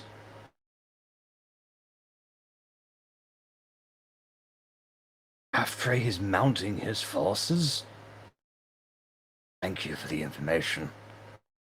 I will begin mustering mine immediately. I'll look to Halftree and say, you wanted me to tell him that you're mustering your forces, right? Yes, certainly. Okay. That's fine. I just thought I fucked up for a second there. Had a wee moment of panic. If you're... This man, Darlington, whoever or whatever he is, has just tried to convince this lady to come in here to tell me not to master my forces. He clearly doesn't want this, so mastering our forces is exactly what we should be doing right now. Oh no, I just panicked. That was all. Don't worry. And I'll do a sending to Beatrice. Okay. And give her the exact same message, but Beatrice, Korgrin here instead.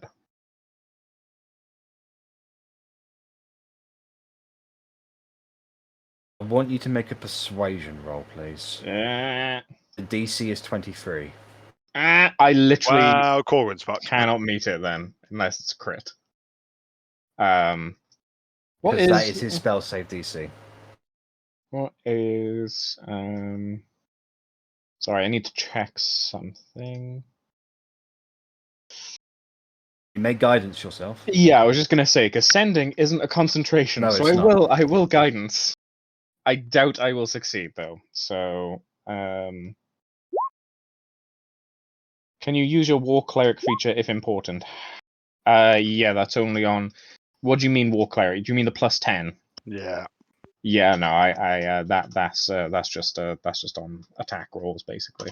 Look at my bardic inspiration like a dumbass. So 10. Okay. I roll a 10. A fat Very 10. persuasive there, Korgrin. So a response comes into your mind from Beatrice that says, interesting, Darlington's just given me a much more comprehensive report. Unfortunately, it would seem we are going to war.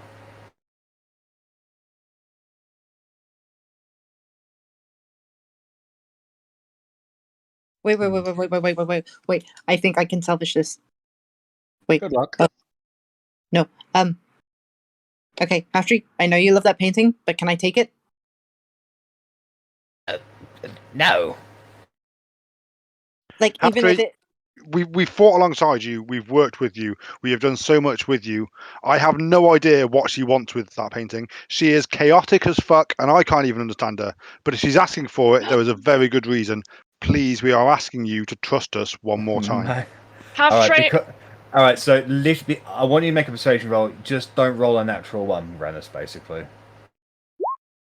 Yay! I even rolled above a 10! It's some kind of fucking miracle! Halfray just looks a little deflated and says, Very well, but please treat it as if it was your own lost child. Would never happen, but sure. I'm just thinking, and Rennas, without potentially poisoning yourself, would you be able to transfer that, like, maybe just ditch the poison? So I can bring back the emptied poisons? I Then mean, if I can fly back if- to... well, if we think that he's going to be trying to launch an attack against Halftree, I mean, I could just run up and poison the well. It's No. only going to make him sick. It's not going to hurt anyone long term, but it's going to put a few troops out of action. No, or just get Ogden's, people not to drink him. Ogden's on side, so it's Beatrice that isn't. Yeah. Like, I'm thinking going back with the things, being like, look, Okay. we did what you asked. Like, just flying off as fast as I can with the painting and the empty poison bottles, going to Beatrice and being like, yo, we did the things you wanted. I came here as soon as possible because obviously Korgrin can only do so much with one sending. But, like, we have managed to find out that Matey here has been doing mind magic. Maybe I could take Russ with me on the broom. Russ, you're pretty sly, aren't you? Poke you with the broom. Okay. even on yeah. the broom, it'll take you about an hour to get there. I do. I mean this in the nicest way. It would literally be like walking into the lion's den because Beatrice is now hostile to us. You've said that Darlington can do magic and got you. That would be a suicide mission. I think at this point, as much as I hate to say it, maybe our best hope is to let this kind of battle assembly go ahead, and while or just before it happens, try and disable Darlington. And Yeah, we can try and defend Halftree and Ogden and their troops, but let's just try and go to this meeting and see what we can do from there. yeah, Okay. neutralize Darlington and try and knock some sense into Beatrice, I guess. Okay. Never mind, Halftree, don't need the painting. Oh, thank goodness.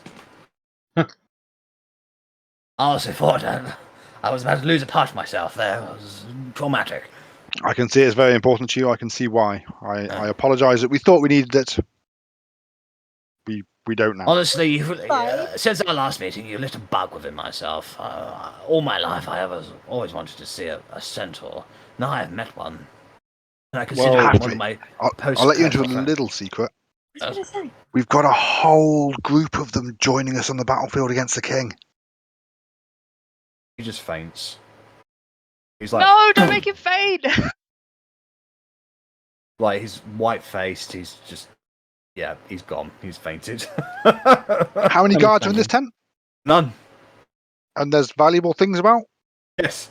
No, Don't even think about it. I mean, I can already see human. Otti slapping Rennis's hands. Just we bankrupt him, and he was ransacked. Well, we haven't bankrupted him because we took the debt on. No. Oh, That's you forgot the to fucking pay it. That's the thing, though.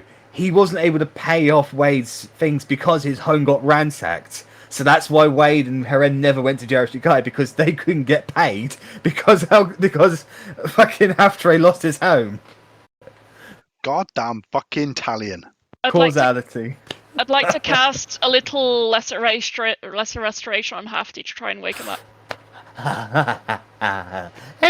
Clippity-clop, clippity-clop, clippity-clop. What are you doing with your tail? No, I just slap. Yeah, I'm walking away. You're not a centaur. No, and I'm glad. You're saying some rather interesting things, Halftree. Very interesting things. Don't eavesdrop on my dreams. It's hard when you pass out on the floor. oh my god, Korgrin, you're eavesdropping on dreams. Rude. Never mind. To action now. I'll gather my forces. March with me to the mountain. Hopefully we'll meet Ogden there, and then if Ogden and I are up there, then maybe Beatrice can come to her senses. I mean, if not, I'm fairly sure you and Ogden could force Beatrice to come to her senses. I wouldn't not want it to come to that, but it might have to. I would also not want it to come to that, but if that's what it takes, it's what it takes. Well.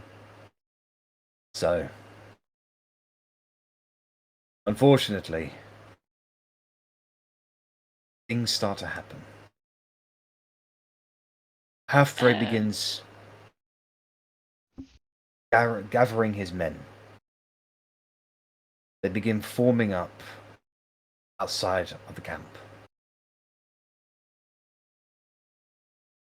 Reports come in very quickly. Ogden's men, forests. They are marching for the mountain.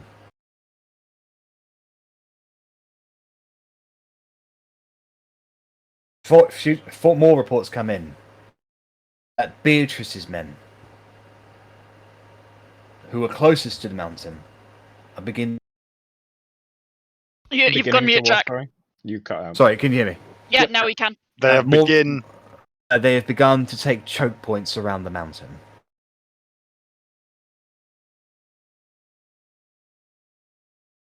In response to this, and over the course of the next hour or so, Half-Trey splits up his men, takes the plains, and to begin to ascend the mountain, prepared to defend against any attack from Beatrice's soldiers. Ogden has his entire horde of men take up to the south of the mountain and stay on the base grounds, waiting. And you can see a small delegation of men detached from that area as they start making their way up towards the mountain.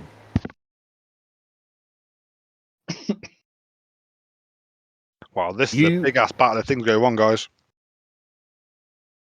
You follow Half-Trey and begin to ascend the mountain.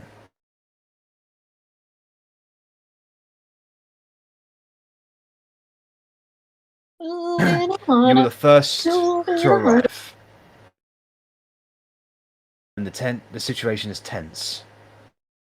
You can see Beatrice's men are on edge. They are prepared. They have blocked off the primary routes around the mountain. They've held the choke points, eliminating Ogden's strengths of his numbers and spreading out Half-Trey's men to the point where their professional ability is kind of separated, kind of a divide and conquer kind of thing.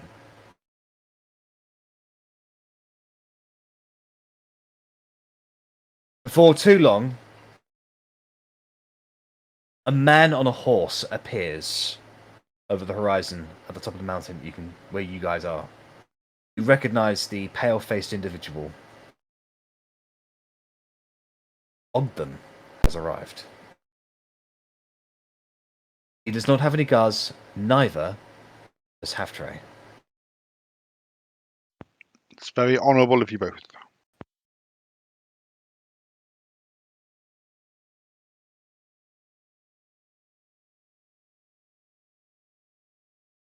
Ogden gets to Half-Trey and just goes,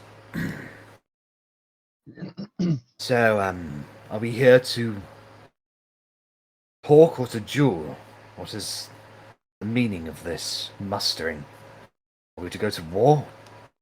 Unfortunately not, Ogden. Whilst I know very much well where your affiliations lie, we have been influenced beyond what we can know. I give you my word as a warrior and as a man. You have been influenced by Darlington. And if you would allow it, my companions here will free your mind of said influence.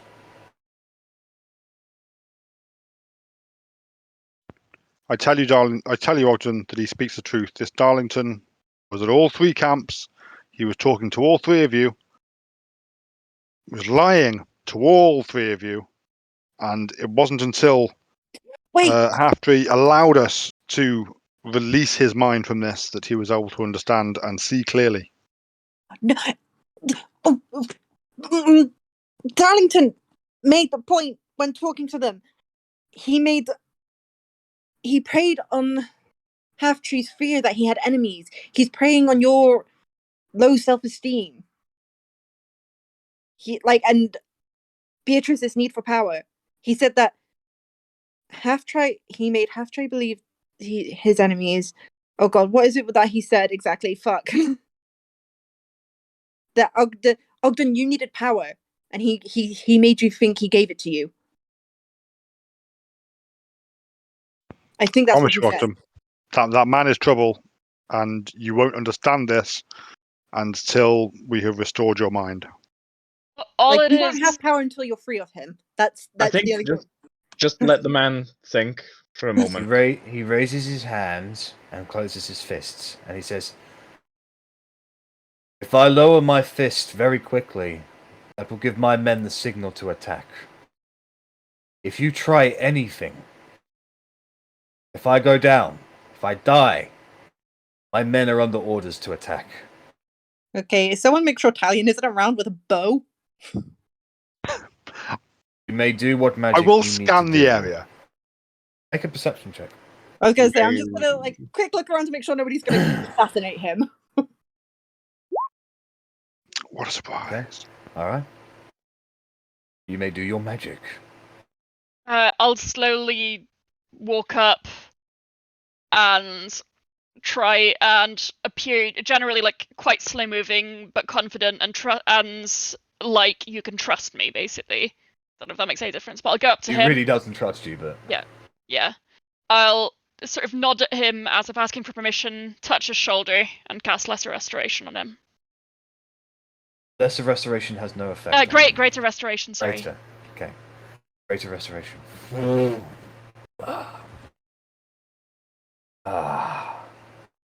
Keep your hand up. I know you're feeling disoriented. Keep that hand up. I've been fooled. It's no shame in that. He opens his palm and gives it a waving kind of signal before lowering his hand. As you can see that there are formations in his men down below. They seem to ease off a little. I've been deceived from the beginning. Half-Tray, was it with you? Yes, it was. We believe Darlington has exerted an influence on yourself, Half-Tray, as well as Beatrice. Sadly, Beatrice is still under that influence, and we may all be in trouble. She's also refused to come to the table, and we're pretty sure this is going to escalate further because Darlington is running out of straws to grasp. So we need to get to either Darlington or we need to free Beatrice, whichever comes first. We understand there's an awful lot to process right now, but I think what we need to prioritize is stopping Darlington right now. We can iron out the kinks later. Half-Tray. Shall we join forces and preside a united front against Beatrice? Maybe that may... I think I know what you're thinking. That might convince her to surrender. Very well, Ogden. Shall work with you on this one. Half-Tray and Ogden go to the side of the mountain in full view of the armies. I would like to, I don't know, hold a spell. Just some kind of. I'm on edge. I don't exactly want either of these to be shot, so I'll just I'm prepared to hold a fucking revivify or some shit like that. All right.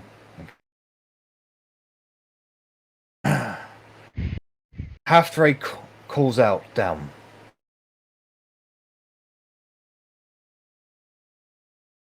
Ogden and I have come to table to negotiate. We call upon Councilwoman Beatrice to save the bloodshed of her men. Come forward.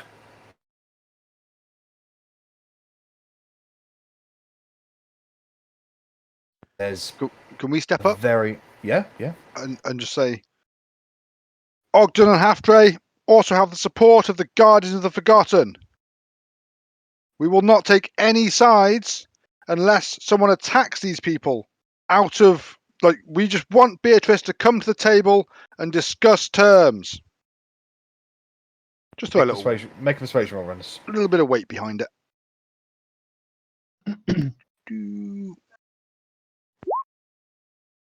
That's another one above a 10. Very good. You can see there's indecision amongst her ranks. Is there anything else somebody would like to do in this moment to try and convince Beatrice to come to the table? Or come to... I think I might know what to say. So I'm assuming Beatrice can hear this as I. Well, your voice echoes out, and even if you don't, people have thaumaturgy. Mm-hmm. Yeah, I'm using thaumaturgy as I'm saying this. I have thaumaturgy. Beatrice. Darlington preyed on Half-Tree's fear of his enemies and Ogden's lack of power. And now he makes you believe that you have control whilst he has control of you. He is using that against you. Take control, come out to meet us, and we can resolve all of this peacefully. Make a persuasion roll. I believe what Darlington said in the tent was that she needed control or something. I can't remember fully, damn it. Persuasion. Ugh. Would you like to apply a luck to that? I don't have any left. Okay. Oh wait, I have my Tides of Chaos. Ooh. Do you want to do that?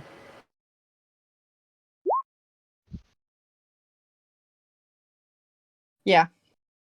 And Why not? Russ, would you like to inspire Verity as well? Yeah, I would have done, but my brain's super slow.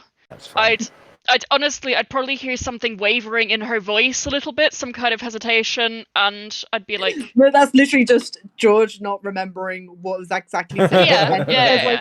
I was like, oh wow, this seems super important, and then I didn't write it down. And I wasn't here. Yeah. No, No. I'll just be like, you got this. They'll listen, and I'll cast a bardic inspiration. Okay. They apply. Is it a D12 to your? It's a D10 for now. D10. Okay. I'll play it anyway. Yeah. 31. Nice. All right. And now Jack can make the wild magic search happen. Any point, I know. Yeah.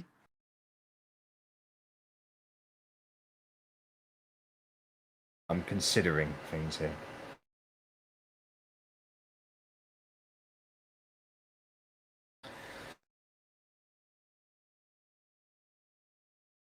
There is movement in her ranks. Small delegation leaves. It's hard to make out at this distance, but it appears to be maybe a half a dozen horses. They begin to make their way to the base of the mountain and climb up it. And within about 10-15 minutes, another single individual appears on the horizon. Councilwoman Beatrice. She walks forward, eyes darted on each and every single one of you.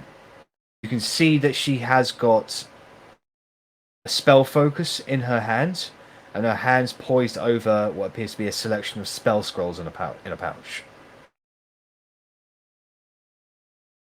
There is no need for any hostility, Beatrice. We are here, believe it or not, as friends. Hey, it's progress. She's here. We're talking. This is great, right? Beatrice? Absolutely. Very well, it seems I'm at a bit of a disadvantage. So, let's negotiate. You know that magic you didn't trust earlier? Yes. I've done it on Half-Tree and Ogden, and their minds have cleared up. They were under magical influence. It's true, Beatrice. The fact that they've agreed to join together, or at least meet here, surely proves that they were at each other's throats as you were. Everyone did not want to meet. Everyone wanted to continue the fighting. We have spoken to both of them, and they have both agreed to come here. We hope Like I you will said- agree to the same. I was I'm able not- to get it out of Darlington. I'm not one for the truth, Beatrice, but he is. Let them do what they need to do. No funny business now. Well, I assume you're kind of out of gas, Russ. I have a 6th level slot that I'd like to save in case something That's goes fine. to shit. But I No can... worries. I'll take this one. So I walk over, just kind of palms out. You know, my shield and weapons are on my back, so there's no intent to draw, etc. So just walk over, palms out. Councilwoman Beatrice, may I? No funny business. On my word as a cleric. She does not resist. I will cast Greater Restoration at 5th level. And her eyes blink. What have I been doing? Feels weird, doesn't it? She looks at the other two. We've been playing this game of cat and mouse for weeks. What was it all for? I think I know this one. I recently got in conflict with the Knights. And they realized just how influential I was, and they tried to have me killed, and it didn't work. And they actually feared a unified Brynnic Coalition. So, with the onset of civil war from Tokyo, they decided to eliminate us from the problem by having us fight each other. The problem is that we already had our differences there for them to prey upon. I think Darlington, or whatever he is, or whoever he is, was sent by the king to keep us fighting amongst ourselves. I know The the one thing matter. the one thing he definitely didn't want us to do was meet, because then we'd see through the ruse.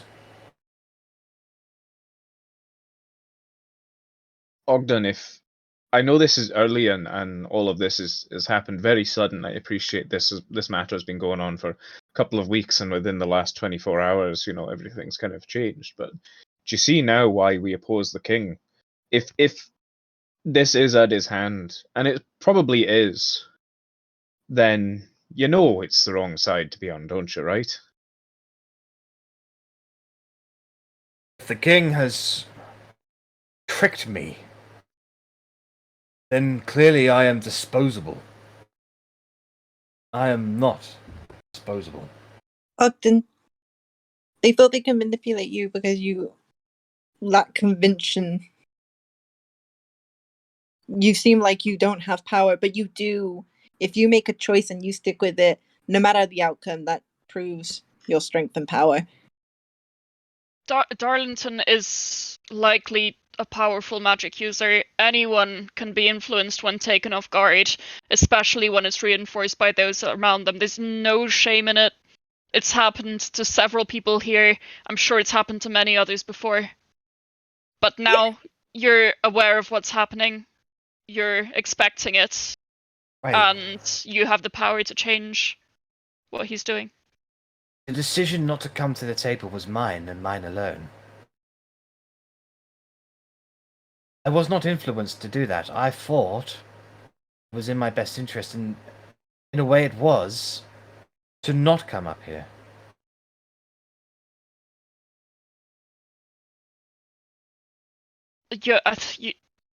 The kind of magic you're under, I suppose there's still parts of you that shine through. It's just Darlington likely has the final say No, on you things. don't understand. Once Darlington came back to my camp, the first thing he told me to do was muster my forces.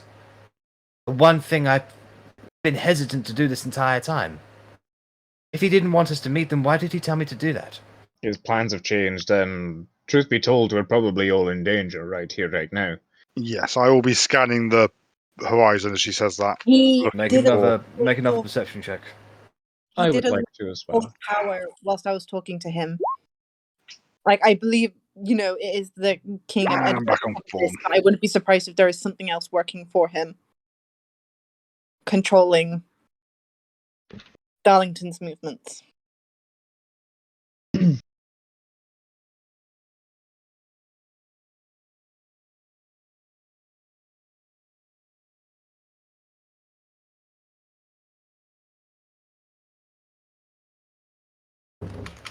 Darling, Beatrice goes into deep and heavy thoughts as Ogden kind of self-reflects on himself. Aftre goes on to say, It's in our best interest to unify against this outside presence. We are Brynnic people. We are the pride. We are the mouths of the kingdom. We feed everyone. Our lands are the envy of all those who wish to live a peaceful, happy life. They try to take that away from us. Think of your people. Think of your retainers. Do the right thing. I say we put all of this nasty business behind us, and we agree not to participate in any more violent actions with each other. I propose that we, in fact, call an complete and unconditional surrender with each other right now. We pay reparations to each other after this war. We make amends for those who have been lost during this fighting. But right now, we must unify to fight against our common foe, and that is the king. He speaks a lot of sense.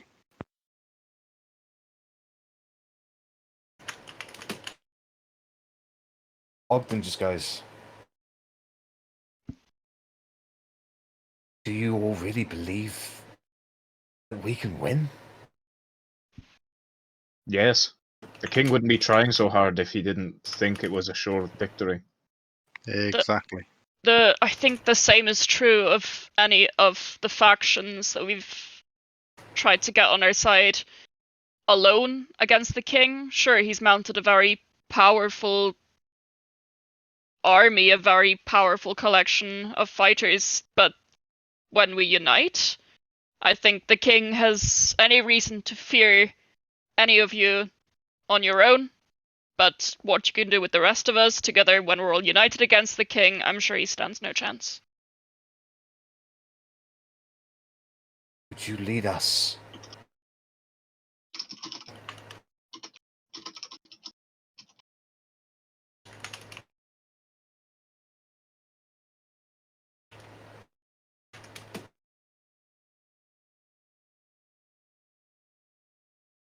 Would you help us? Would you protect us? Stop. Hammer time. We need to leave. What do you mean? There are magical glyphs by the tree. I'll point them out without getting any closer. Beatrice And- immediately looks at them. How did you see them? Dark vision eyes. Good for seeing I'm a dwarf. Used to shitty light. But Darlington wanted us here when he realized his plan was foiled to get rid of everyone. Now we need to leave. Need me to teleport them out? No. I'm talking far step, dimension door style. No. I don't think they'll leave their troops. Those glyphs have been here for a while. What do you mean? They've been here. She sort of gets a good look at them. They were transcribed weeks ago. We have to get off this mountain right away. Oh, I don't think so. Arlenson appears at the top of the Fuck's tree. sake. Took quite a lot of effort to get you all together. I have to really thank the Guardians for doing that. You were so pig-headed that you didn't want to meet each other. But now, I have to thank you all. Especially you, Otti. You're very kind. Manners on due manners.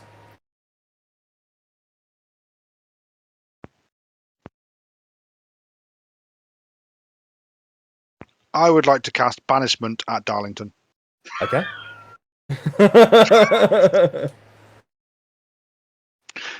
I'm hoping that because he's got weird charm person powers, he's not from this realm. I don't know if he is or not. Haven't got a clue. But yeah, it's a DC Also- 18 save.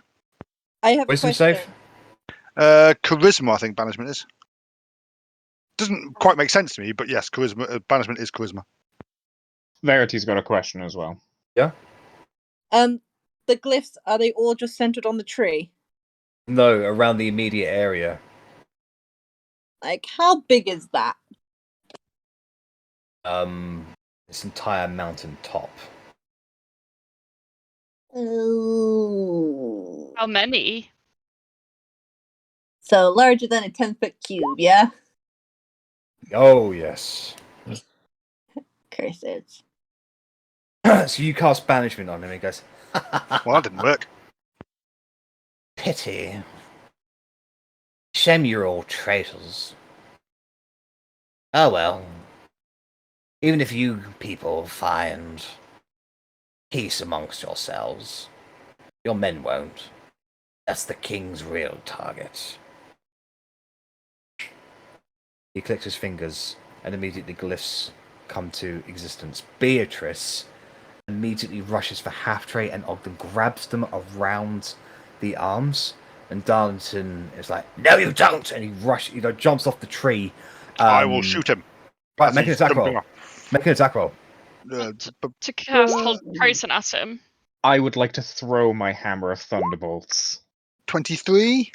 23 is a hit on him. Roll damage. Holding person. Yep, he's already falling, so it might not. Fall could paralyze him. Unticked sneak attack. What is wrong with this fucking sheet?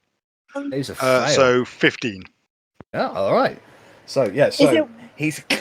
But it's as more he like gets hit with distracting the than arrow, trying to actually kill him. He starts spinning around as Beatrice grabs Half-Tray and Ogden. You can see she goes in to cast a spell. She casts teleport at that precise moment. Darlington disappears with them as the glyphs come into existence. Question. Yeah? So Darlington, to get from one camp to the other, would have had to use teleport. Yes. And then he had to use teleport away from me. Yes. So he used it over the max of 3 times a day then by. You don't know that. That's metagaming. Okay. Like, that wasn't my initial question, but that was just something that popped into my head. And then, with the glyphs, is there one, like, kind of, like, in charge glyph that once that goes off, the rest set off in a chain reaction? No, they're all separate ones. They seem to be answering to the same call. And at that same point, they all come active. The mountaintop immediately erupts in a minor earthquake-like explosion. As the rocks begin tumbling down, you guys, skillful as you are, you were able to not get crushed by any boulders. You're able to avoid most of the damage. And as it kind of collapses in onto itself, that part of the nearby river starts flowing downwards past this crack of this mountain that's now collapsed in onto itself. You can see the people that are on the mountain. Some of them do get crushed by the debris. Some of them just retreat. But the armies, they move away from it. As it seems a massive border has now been erupted around where you guys are standing. As you guys stand up and wipe the dust off of yourselves, you still have a little bit of elevation on you as the water is now sort of rushing in, like creating new banks of itself. It's create like the water's just going wild at the moment. You can see the armies react to this, and they begin marching and moving.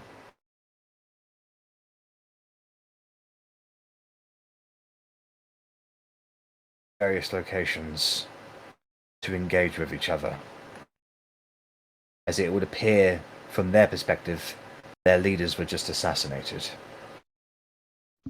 Your leaders are safe! Flee! React. Return to your camps! You will hear from them soon! Yeah, I was going to say reactionary thaumaturgy. I'd like to call out. Okay. Make a persuasion roll. Who? You, Oh, with your thaumaturginess. Can I give a bardic inspiration, or is it too late? You can give an bardic inspiration, yeah? Yeah, I'll be like, Korgrin, fuck's sake, help us. oh boy, oh boy. Hey, Oh god. The sound of the local mountain collapsing kind of over-drowned, like there's still rocks crumbling around. It out-drowns your voices. Wait. Oh, Yes? Okay. Darlington was on good terms with all the soldiers. With the people on Half-Tree's and Darlington and Ogden's side, do we think that they would have had news that Darlington was a traitor at this point? You don't know. Okay. doubtful, in my opinion. Okay. And are we in like a barrier situation? No. It's more like a case of like you've collapsed in and of yourself, and it's just like as you kind of do gather your surroundings, and you're aware of the situation around you. Like you look around, the area that you're in is still relatively flat. It's just on the outskirts where everything is kind of broken. And through the dust, you do actually see 3 individuals who are a bit shaken up, but relatively okay. You see Ogden, Beatrice, and Half-Tray nearby some trees. They're just like coughing. I You assume we guys- probably see Darlington there as well. You do not see Darlington, no. Rush over. Where to are they on the map? Oh, there we go. Guys, I can try and stop. If the armies are still okay with Darlington, I can make myself look like him, go to them and tell them to retreat as orders of Beatrice, Half-Tree, and Ogden. If they believe me to still be Darlington, the Verity, I don't think Darlington was working alone. And he points behind you, where the collapsing part of the mountain is, where it sort of just up. You can see people rushing down there in hoods, armed. They are coming to attack. Well, They look then they're like going they to have die. they look like they have the uniforms of all 3 camps. They are clearly working together. Infiltrators. Beatrice will look at you guys, Ogden and Half-Tray, and she says, I'll keep these 2 idiots protected. You just keep them away from us. Roger that! I just want to stop the fighting below. If the leaders die, we can't save the troops. We need to get out of this mess. Then we can deal with the armies. God damn it.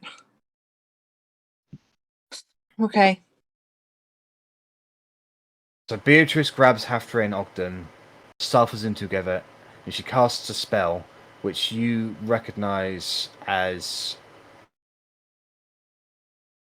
I've forgotten the name of the bloody spell now. Is it Sanctuary? No, it's the one where it creates Force Cage. Force Cage or Wall of Force? Force Cage. I think Okay. it's the 8th level one. But she Bring them in as- utilizes it. It's the one that can only be destroyed by a disintegration spell. The one that Rennas was in.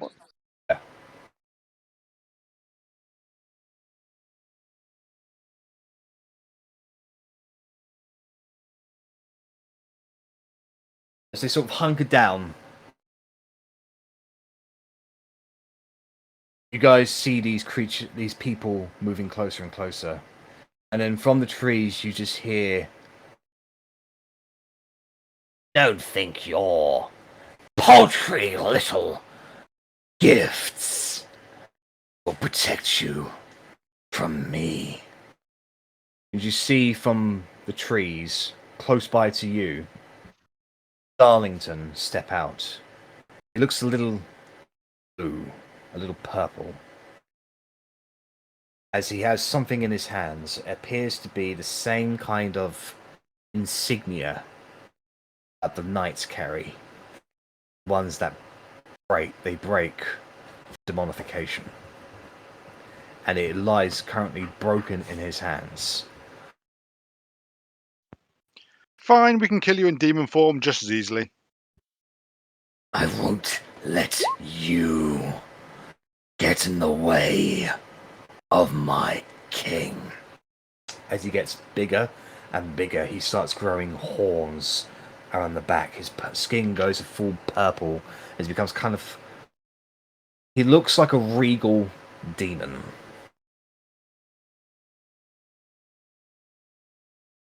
Ooh. Ugh. Damn, Well- Darlington hot. You didn't look great before. Fucking hell. Darlington, you're not as attractive as you were before.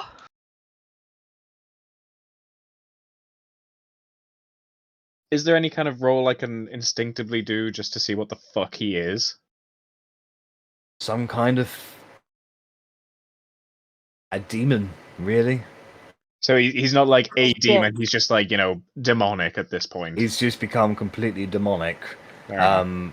And it looks like he's received a much more... or he has a much more powerful version of what the knights have. You can instantly tell that the power he has obtained, or the strength that he's just acquired, is not normal.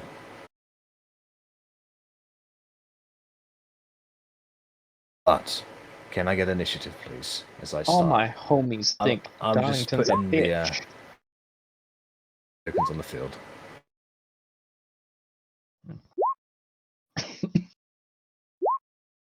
Hey.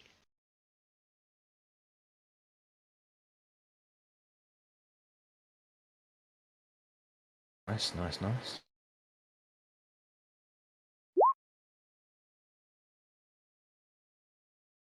Apparently, Arri's... Oh, yeah. No, okay.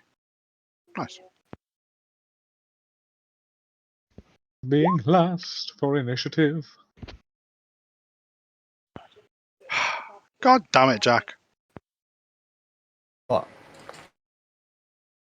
You need a nat 20? Oh, I didn't see that. Sorry. I'd rather the assassins than Darlington, who, still rolled a 17, but, there we go. Fine, it just means he has to get closer to us before we can kick him in the dick. Korgrin, Verity, Rennas, Arrabella, Otti, Russ. That's everyone. Okay, so this is the aim of this encounter is to ensure that the counselors do not die. Yep. That cage can only protect them for so far.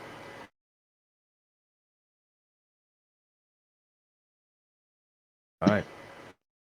So, top of the round is gonna be Russ. Right. Well, obviously my first action has to be to curse Darlington. Okay. And then I'm a bit torn. Like, can I tell how fast these assassins move? Are they kind of They are like a moving. range? They are moving very fast, and they do look like they have a selection of crossbows and short swords Yeah. on them. Okay. Because I am in range, I'm going to go a bit left field and see this group of assassins over here. I want to cast Confusion on them. So it's a 90-foot range, and it's a 10-foot radius circle that I would So you're censor. targeting that group over there, are you? Yeah. Okay, so I'm just going to roll once for all of them. Oh, well, that's annoying. What is it? Is it Wisdom saving throw? Wisdom, yeah. 14, so they fail. They do fail. But then they have to roll a d10 to determine their behavior on their turn, but it's a mess. Yeah. No. Yeah. Fun, horrible spell. But you didn't consider that, did you? Well, I mean, I feel that if it was put in the player's handbook in the first place, I think I'm allowed to use it. 8. Yeah. Well, I'll quickly roll for them now. So, That's 8d10 that I need to roll. Yep. And yeah, that's my turn. So 4 and 4. Only one of them can actually make a wisdom save. So hold on. So 9 and 10. So they'll just say this one here is 1. So he makes his way down here. 5, 10, 15, 20, 25, 30. He's going to dash 5, 10, 15, 20, 25, 30. He's the one who can act normally. Alright, the 2 8s. So they're going to make 2 attack rolls against people close to them. So and natural 20. Both hits, so that is... They crit themselves. Yeah, they do actually. So 2 of them need to meet Constitution saving throws. Fail and success. So the second one, that'll be the crit one, who... So just take the regular damage, so that's 6, 12, 1, 2, 3, 15, plus 23, 23 plus 15. 38. Thank you very much. And then the other one just takes the 31 points of damage. As 2 of them immediately start attacking each other. Does the 38 kill one of them? No. Okay. Right, what else did I roll? 7. So yeah, another one makes another attack against them. Wasn't expecting their numbers to whittle down a little bit more before I started taking all of their actions. Right, so 12. So that guy misses. Okay. 2 4s and a 3. Yeah, so the rest of them, they just don't. They just stop there looking confused, like, what's going on? As 3 of them just start fighting each other. One of them rushes on the head. He's looking confused. It's like, where is everyone? Okay. Now, I'm just going to have them all roll the same saving throw. Again. No, I think it's only the ones who roll 9 or 10 can repeat the wisdom save. It's such a fucking bad spell. No. All of them can do it. It's just the way the paragraph works there. Obviously works different, but an affected target makes a wisdom saving throw. Oh, that's below the 9 and 10. Okay, I thought it was part of the 9 and 10. That makes sense. It's just a bad paragraph. I'll add a paragraph in there actually, so I don't make that mistake again. Right, so 5. So no, they're still under the effects. Okay, right.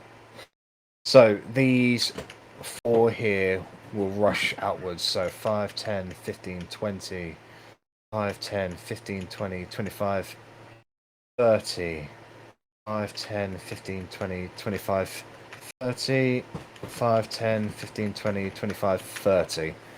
Right, so Verity, you're going to get 2 short sword attacks.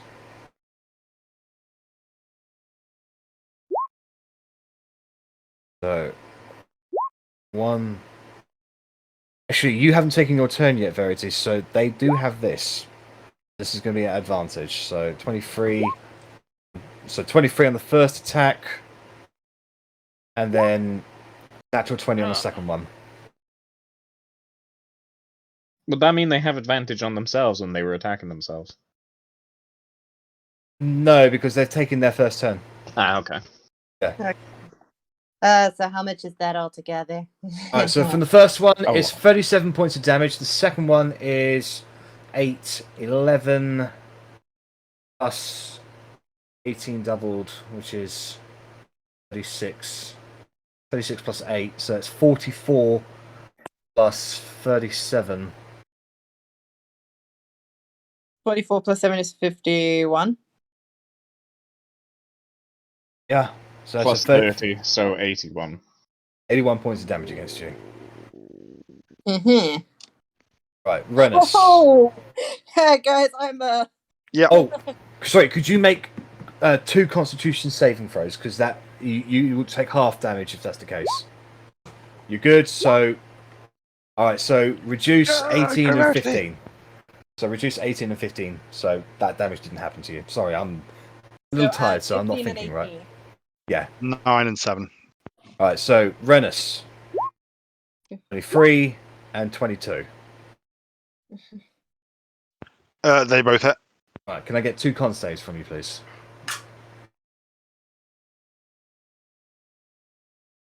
Are you going to uncanny dodge? I mean, I'm sorry. They are definitely me. I know it's coming through as Arri. They are me. Yeah. But Okay. yes, I will uncannily dodge the first one because that's what I usually do.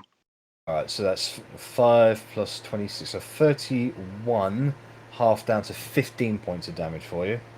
And then the second one, you'll take up straight up take up 37 points of damage. Roger, Roger. All right. Then Russ and Arrabella will get 1 short bow, sorry, light crossbow attack against you each. So Russ, not advantage.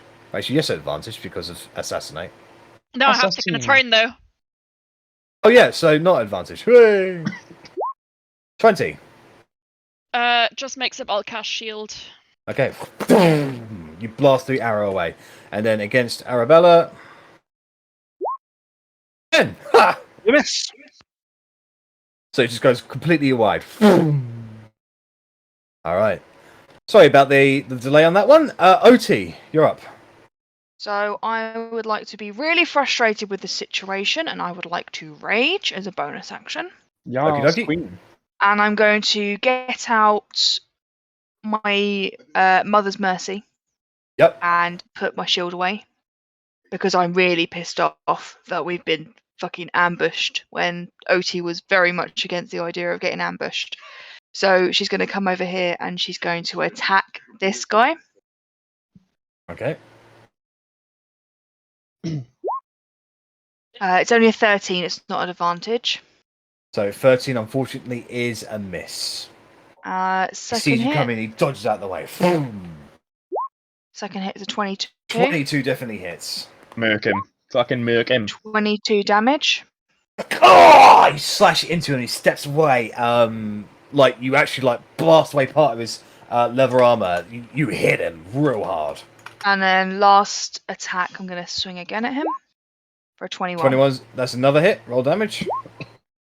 I'm going to re-roll that one because I can do it now that I've actually got a 2-weapon sword for a change. Very good. So 6, so 6 plus 5. Add on So 5. 16 damage. Alright, so you withdraw the weapon, you bring it up again, and you cut off one of his hands. Ah! He drops the light crossbow that he had in his other hand as a result, and he just starts screaming out in pain. And I'm going to try and put myself in between him and Verity. Yeah, with your physical strength, you're able to just sort of like just become an immovable pass between him, and he's like definitely concentrating on you as the bigger threat right now. Okay, that's fine. That's up. Harry's turn. Okie doke. So Arri gave away the oath bow, so I don't believe she actually has the oath bow attuned right now. No, didn't she ask for it back from you? She did take it back. I believe that was in Brian, so she would have reattuned. Awesome. So At the same sensing time, Darlington is a fiend. So she would probably instinctively know that and go with it. very, very, very, very true. Yeah. He Okay, might not be so- a fiend. I He's Is a it Darlington the fiend. fiend? He's been demified. He's definitely Yeah. a fiend. Okay. Awesome. So yep, Arri will take the fiend bow and she will fire the fiend bow shot at him, but she will also do a grasping arrow. Will she Hunter's Mark first? She will Hunter's Mark first, because why the hell not? Okay. Thanks, Zach. Right, so fiend bow is there. 27 definitely hits. Awesome. It's annoying me that's coming through as me and I keep swapping round. Right, so the D6 is the Hunter's Mark. What's the... So 26 points of damage in total. Yes. I'm just double checking everything's right. Yeah, that looks all good. He takes a couple of steps backwards from the force of the shot. You know, and the grasping arrow doesn't do anything now, but if it moves, it will take an extra 2d6 poison damage, and its speed is reduced by 10 feet. Oh no, sorry. A creature hit by the arrow takes an extra 2d6, so it takes that straight away. So an extra 10 points of poison. He is now immune to poison damage, unfortunately, That as figures. a demon. But its speed is reduced by 10 feet, and it takes 2d6 slashing damage the first time on each turn it moves 1 foot or more. That's right, yeah. The target or any creature that it can reach, blah blah, can move. So it's a DC. Arcane shot saved it. Jesus Christ, Harry, you've got far too many shit. Okay, well let's see if he's going to destroy it now. So she gets another attack. So she is going to attack him again. All right. For a 24. That's another hit. Beautiful. Oh, that's some lovely damage right there. 32 damage, isn't it? 32 Yeah. points of damage. And I believe Arri only gets 2 attacks right now, and there's nothing next to him that she can attack. So that should be Arri. Lovely. Yes, that'll be. As the vines immediately start wrapping around him, he just. Haha.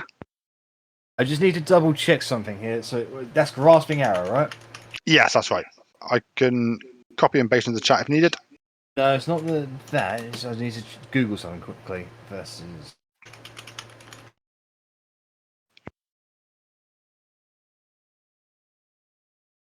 It's probably going to be like he can fly, so does that technically mean it's moving, kind of thing? Or levitate, something along those lines. Well, I'm thinking more along the lines of Misty Step, to be honest. Will that get him out? So it does say if he moves without teleporting, he takes the damage. So if he moves with teleporting, I'm assuming he doesn't take the damage, which is. I'm just wondering, do the vines go with him if he teleports? I would say. think he comes out of it, to be honest. Yeah. Well, no. Well, that's the thing. It says he doesn't take damage if he teleports, but that doesn't necessarily mean that he never takes damage. Well, I'm going to say that it follows with him, but I'm going to have to research this just to see. But yeah, Okay, at the it's end, the whole arcane archer thing, but the grasping arrow stuff is at the bottom. Yes. Right. Well, at the end of your turn, he's going to take a legendary action. And he's going to teleport. Let me guess. Into Teleporting here. inside there. Right there. Oh, thank fuck. Oh, Can't double thank actually, fuck. he can't actually teleport in there. It's one of the spells means that you can't go in or out, basically. Anyways. Plus, he It didn't is. make a strength check to break the arrow, so I would say it's still on him. So it is his turn. So he claps his hands together, and this, I want to say, like scythe, but made of pure chaotic energy appears, and it drips with a venomous, acidic-like touch. He appears as the scythe reforms itself into a great sword.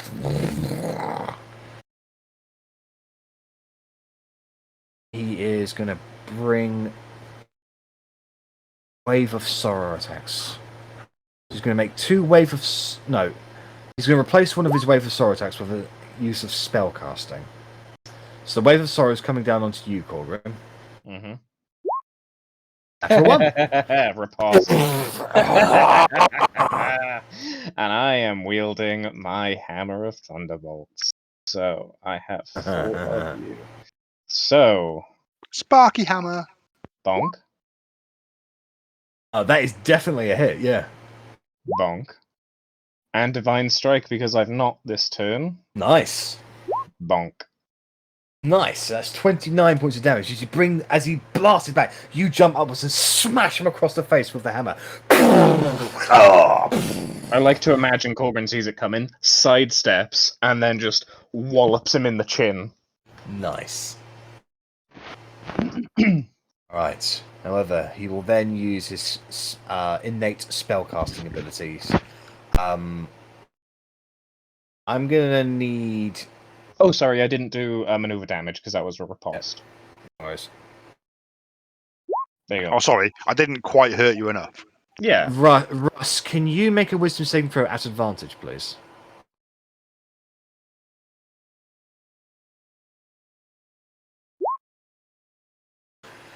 You feel the presence of your mind Nice. being corrupted, but you just you throw it off because you hate Darlington, and also because of your natural elven heritage.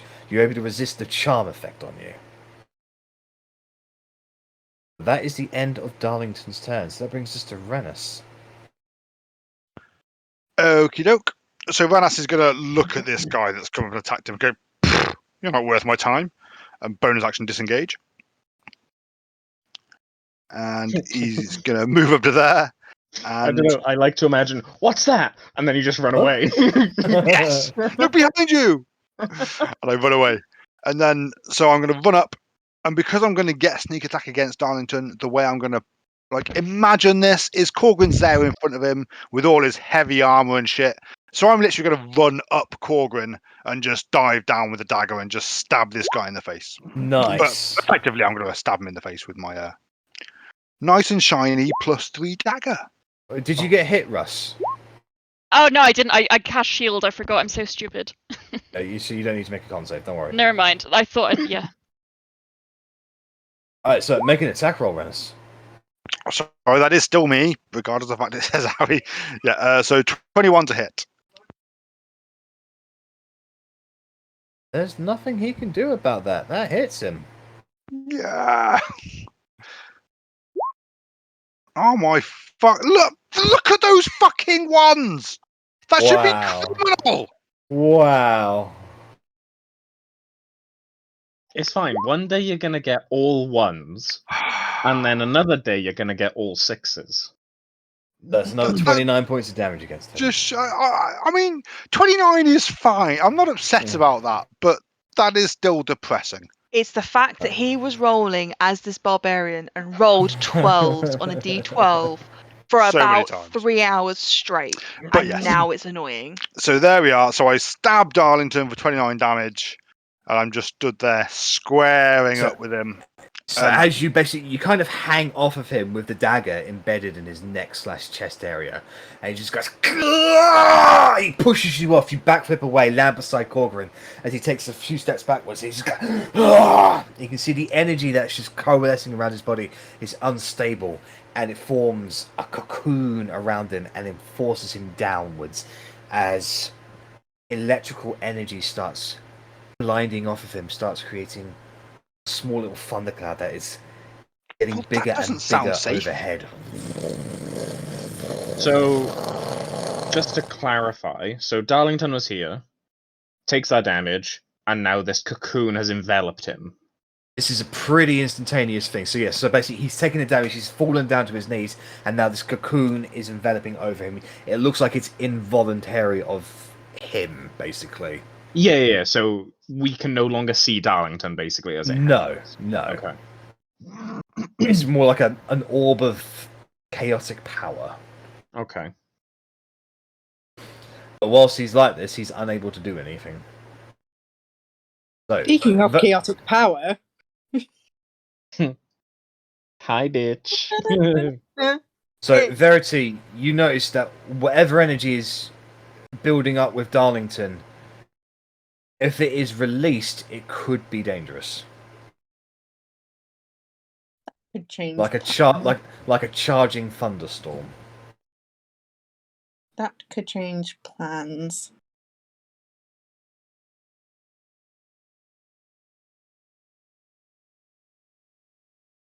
Sorry, y'all, but I am over half in health if I get stabbed again by one of these motherfuckers. Disintegrate that bitch. I don't want to risk putting energy into it, which can explode and hurt everyone. Coward! Says you, who will probably be disintegrated first. But I won't be scared while doing it. But I'm gonna polymorph. Oh. T-Rex me. I'm just gonna get rid of some of these little blights. Because, my worst fear is I shoot a disintegrate spell at him, he absorbs it, then when he explodes, it disintegrates the force cage, and then he kills them 3. Alright, so he and Otti are going to have to be pushed away from you. So, then I'm gonna bite this one. Hold on.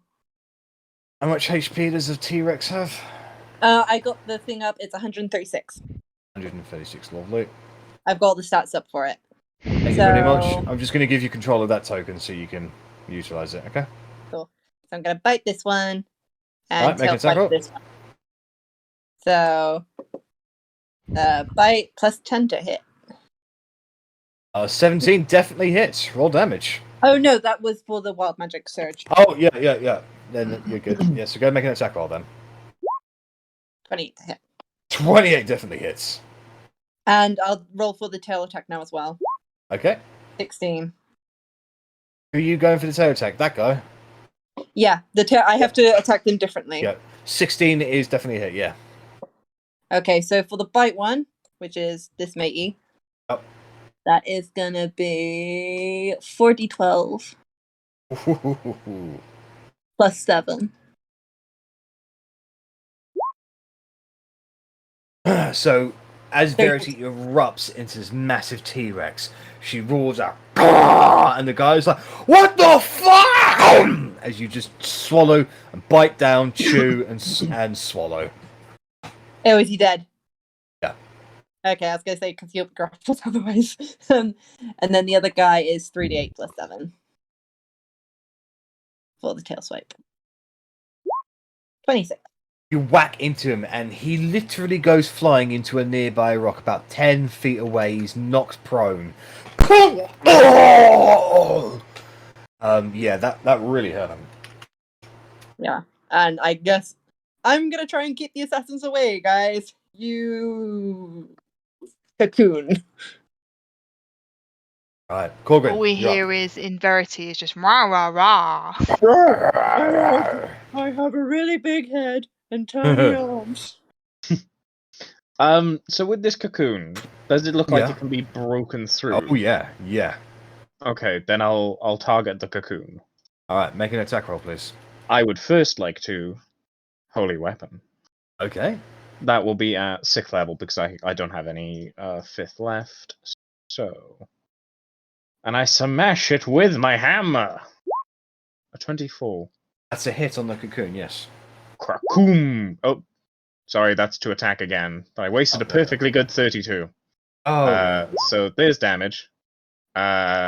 New turn. Divine Strike. Holy Weapon. Oh, low rolls. A 4 and a 1. Damn. And another 4 and a 1. 2 4s and 1s. So 24 damage then. that will be my first attack. Let me check. Holy Weapon. Bonus action. So I will action surge. Okay. Attack again. All right, make another attack roll. 28. That's another hit. Damage. Holy Weapon. 24, so it's plus 23 plus 24. 47. 47 then. Alright. So as you start wailing into it, Korgrin, you can see cracks start appearing out. Where you strike, the energy dissipates and just sort of sends fluctuations around the cocoon. And wherever this thing is happening, you are disrupting it. It's not stopped, but it's definitely disrupted. Then one more. I've got a bonus action left to go. Okay. One more time. That's another hit. Roll damage. Krakoom. Brings it up to 7. That's another 68 points of 21 on damage. top of it. So yeah, 68. there. So as you like an eggshell, it's cracked all over. You can see this like white like energy just sparkling out of it. It is so very near to cracking. Don't tell me it's 70. 75. Well, nearly 75 damage in a single turn. I Yeah. guess I can't Yeah, be it's too not mad bad. about that. Alright. Anyway, with that, ends Korgrin's turns. As Russ popping around will come to you, you can see there are more assassins on the way, and they're beginning to fan out around the area. These ones look like they're more ranged than close-ranged combaters. But they're not here yet. They're just on the way. Yeah. But we'll call it a session there, and we'll pick it up next time, guys.